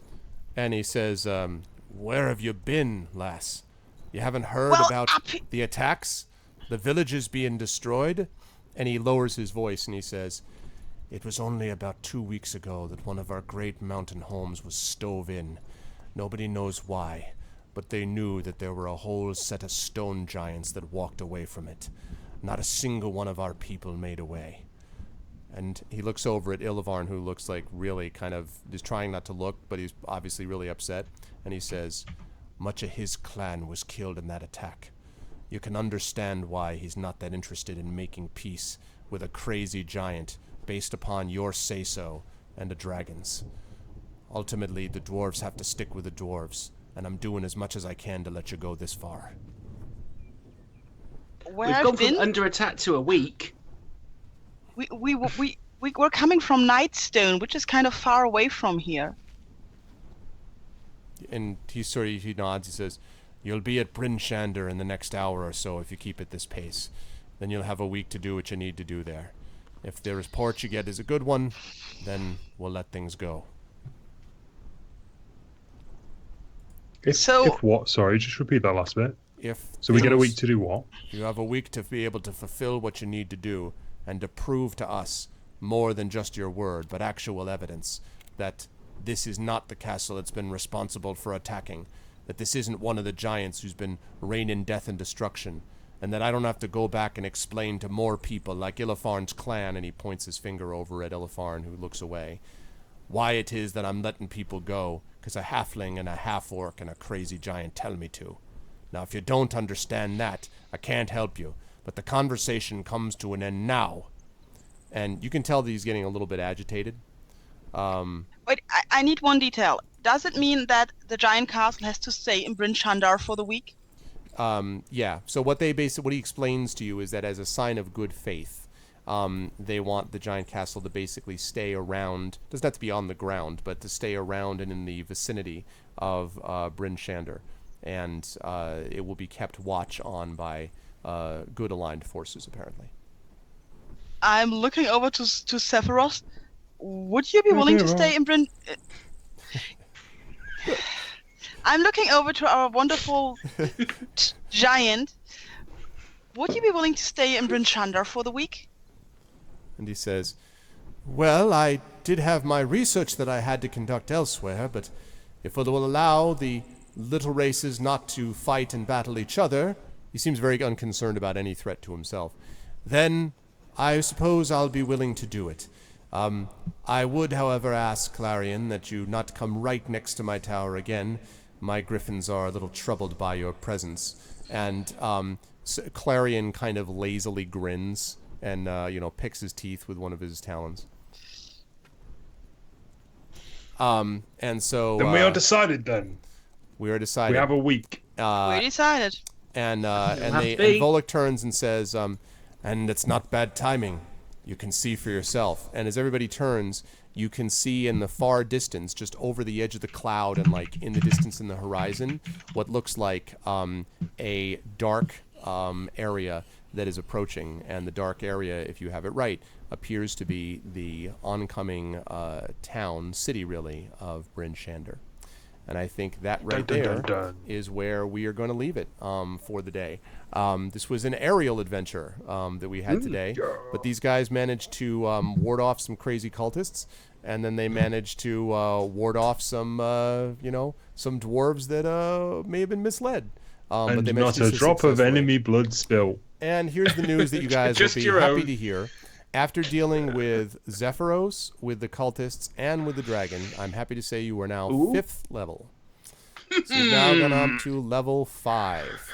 So congratulations, you're level 5, and when we do our next session, you'll be starting at Bryn Shander and seeing how these things happen. So I'm going to go shopping. But we've got to close up shop because I have to give way to Chrono Wolf, and so I will just quickly start with Mike and work upwards. Mike, Screaming Joypad, good job today, Azorash. I hope you had a good time. When will we see you next, sir? Wednesday, tomorrow, between 6 p.m. and 9 p.m. BST. Figure that out in your own weird times. I'm going to be playing Dark Fall, the Journal, spooky game, massive coward. Tune in, you'll love it. Very true. And also, you'll see him on Saturday, also on my channel, late, playing TikTok. So if you want to see more of Mike right here, and you should, then you're going to check him out not only Wednesday, but check him on my channel Saturday night for some D&D there. Moving right along, Saber, great job today as Cell Sigmar. Some excellent RP in there as well, as you managed to convince them from your halfling point of view. So when will we see you next, sir? I'll be back here tomorrow, right after Mike, and I will be taking a look at the first Lands of Lore, which is on sale this week. Looks like a fun little dungeon crawler, and it has Patrick Stewart doing voice work. Yeah, Lands of Lore with Patrick Stewart. I've recently bought Lands of Lore. The line must be drawn here. Excellent. Awesome stuff, man. I am looking forward to that. Last but certainly not least, of course, Pyron Jade. Pyron, great job today as Greta. And despite the paralysis at the very end, you had a lot of good moments before that. And your persuasiveness with Zephyros was helpful. So where will we see you next and when? I'm going to be back on this channel on Thursday at 9 p.m. CST, which is 3 p.m. EDT, 12 p.m. PDT, if I got it right, with Political Animals, which is kind of a cute strategy political game, and I think there's a penguin candidate in there. I have not installed it yet. That I will try to support, of course, because penguin power. So yeah, that's when I'm going to be back, and then of course next Monday with the next episode of Legend of Grimrock 2 blind playthrough. We have so far completed 3 of 4 elemental spheres, so progress has been made. Awesome. Yeah, and I was having fun watching that. As I said, I'm a big fan of LOG too, so you guys should definitely check those things out. Great job, guys. Well done today. We will reassemble, of course, next month. Hopefully not 5 weeks next month. Hopefully we'll be able to do a little bit sooner than that. And we will continue to advance with Storm King's Thunder, and you'll be finally off the cloud and at a normal descending level, not just plummeting to your death. But great job today, guys. Yeah, right, exactly. It has progress. But thanks to you guys. Good job. 5th level hype, and I will catch all of you wonderful people very soon. Level 5. Bye, guys. Bye. See you later. All right, that's going to do it for them. And wait a minute. Hold on a second. That's going to do it for them, and it's also going to do it for me. You can see it's dark in here. The night is coming, and I've got to go downstairs and grab dinner with my family and stuff. Thank you guys so much. I will be back at you guys next week right here for episode, I think it's either 79 or 80 of Pen and Pixels, when actually be episode 80 next week, when I will be doing with Torment. And I will be back playing Torment, which will be a lot of fun. If you like the D&D stuff, make sure to stop by my channel on Saturday. Friday, I'm going to be having a creative writing stream during the day. I'm editing stuff on Friday night. I'm going to be doing the Our Vocalist stream with the wonderful voice crew, doing Phoenix Wright, Ace Attorney Trials and Tribulations, and then Saturday night will be Dungeons & Dragons. Oh, and very quickly, that's not what I needed to put in there. If you guys go over to the Gray Shade, if you guys do a link for, and I don't have it right now and I got to get going, but if you guys put in that word and do Gray Shade and Onder Librum, so like that. If you do Onder Librum and Greyshade, you guys will be able to head over to Greyshade. If you buy a copy of my novel Greyshade, which just came out last year, and you then use the code Maygray on the way out, checking out of Onder Librum, you will get a free copy of Ed Greenwood's Words of Unbinding book. So if you put that in to chat, you will get a free copy of Words of Unbinding. That is the first book in the Storm Talons series that Ed Greenwood, the father of Dungeons & Dragons, created. He is my publisher, and they are the ones who published my book Greyshade. So if you put in Maygray as you're checking out from Onder Librum, you'll be able to get a copy of that book as well. So that code is to you. Make sure that you guys do that and check it out, and that will be free books for you. But that's it for me. I'll be back to you guys on Friday on my channel, otherwise Tuesday back here. Sorry for being a little bit late, Chrono. Please stick around now for Chrono Wolf, who is going to be playing approximately 7 million Sim Cities at once, if I understand things correctly. Thanks, chat. Great fun tonight. I hope you had fun with Dungeons & Dragons, my favorite game for a reason. I'll catch you all here next week for Torment and on my channel before that. Until then, thanks, everybody. Be good to each other. Have a good night.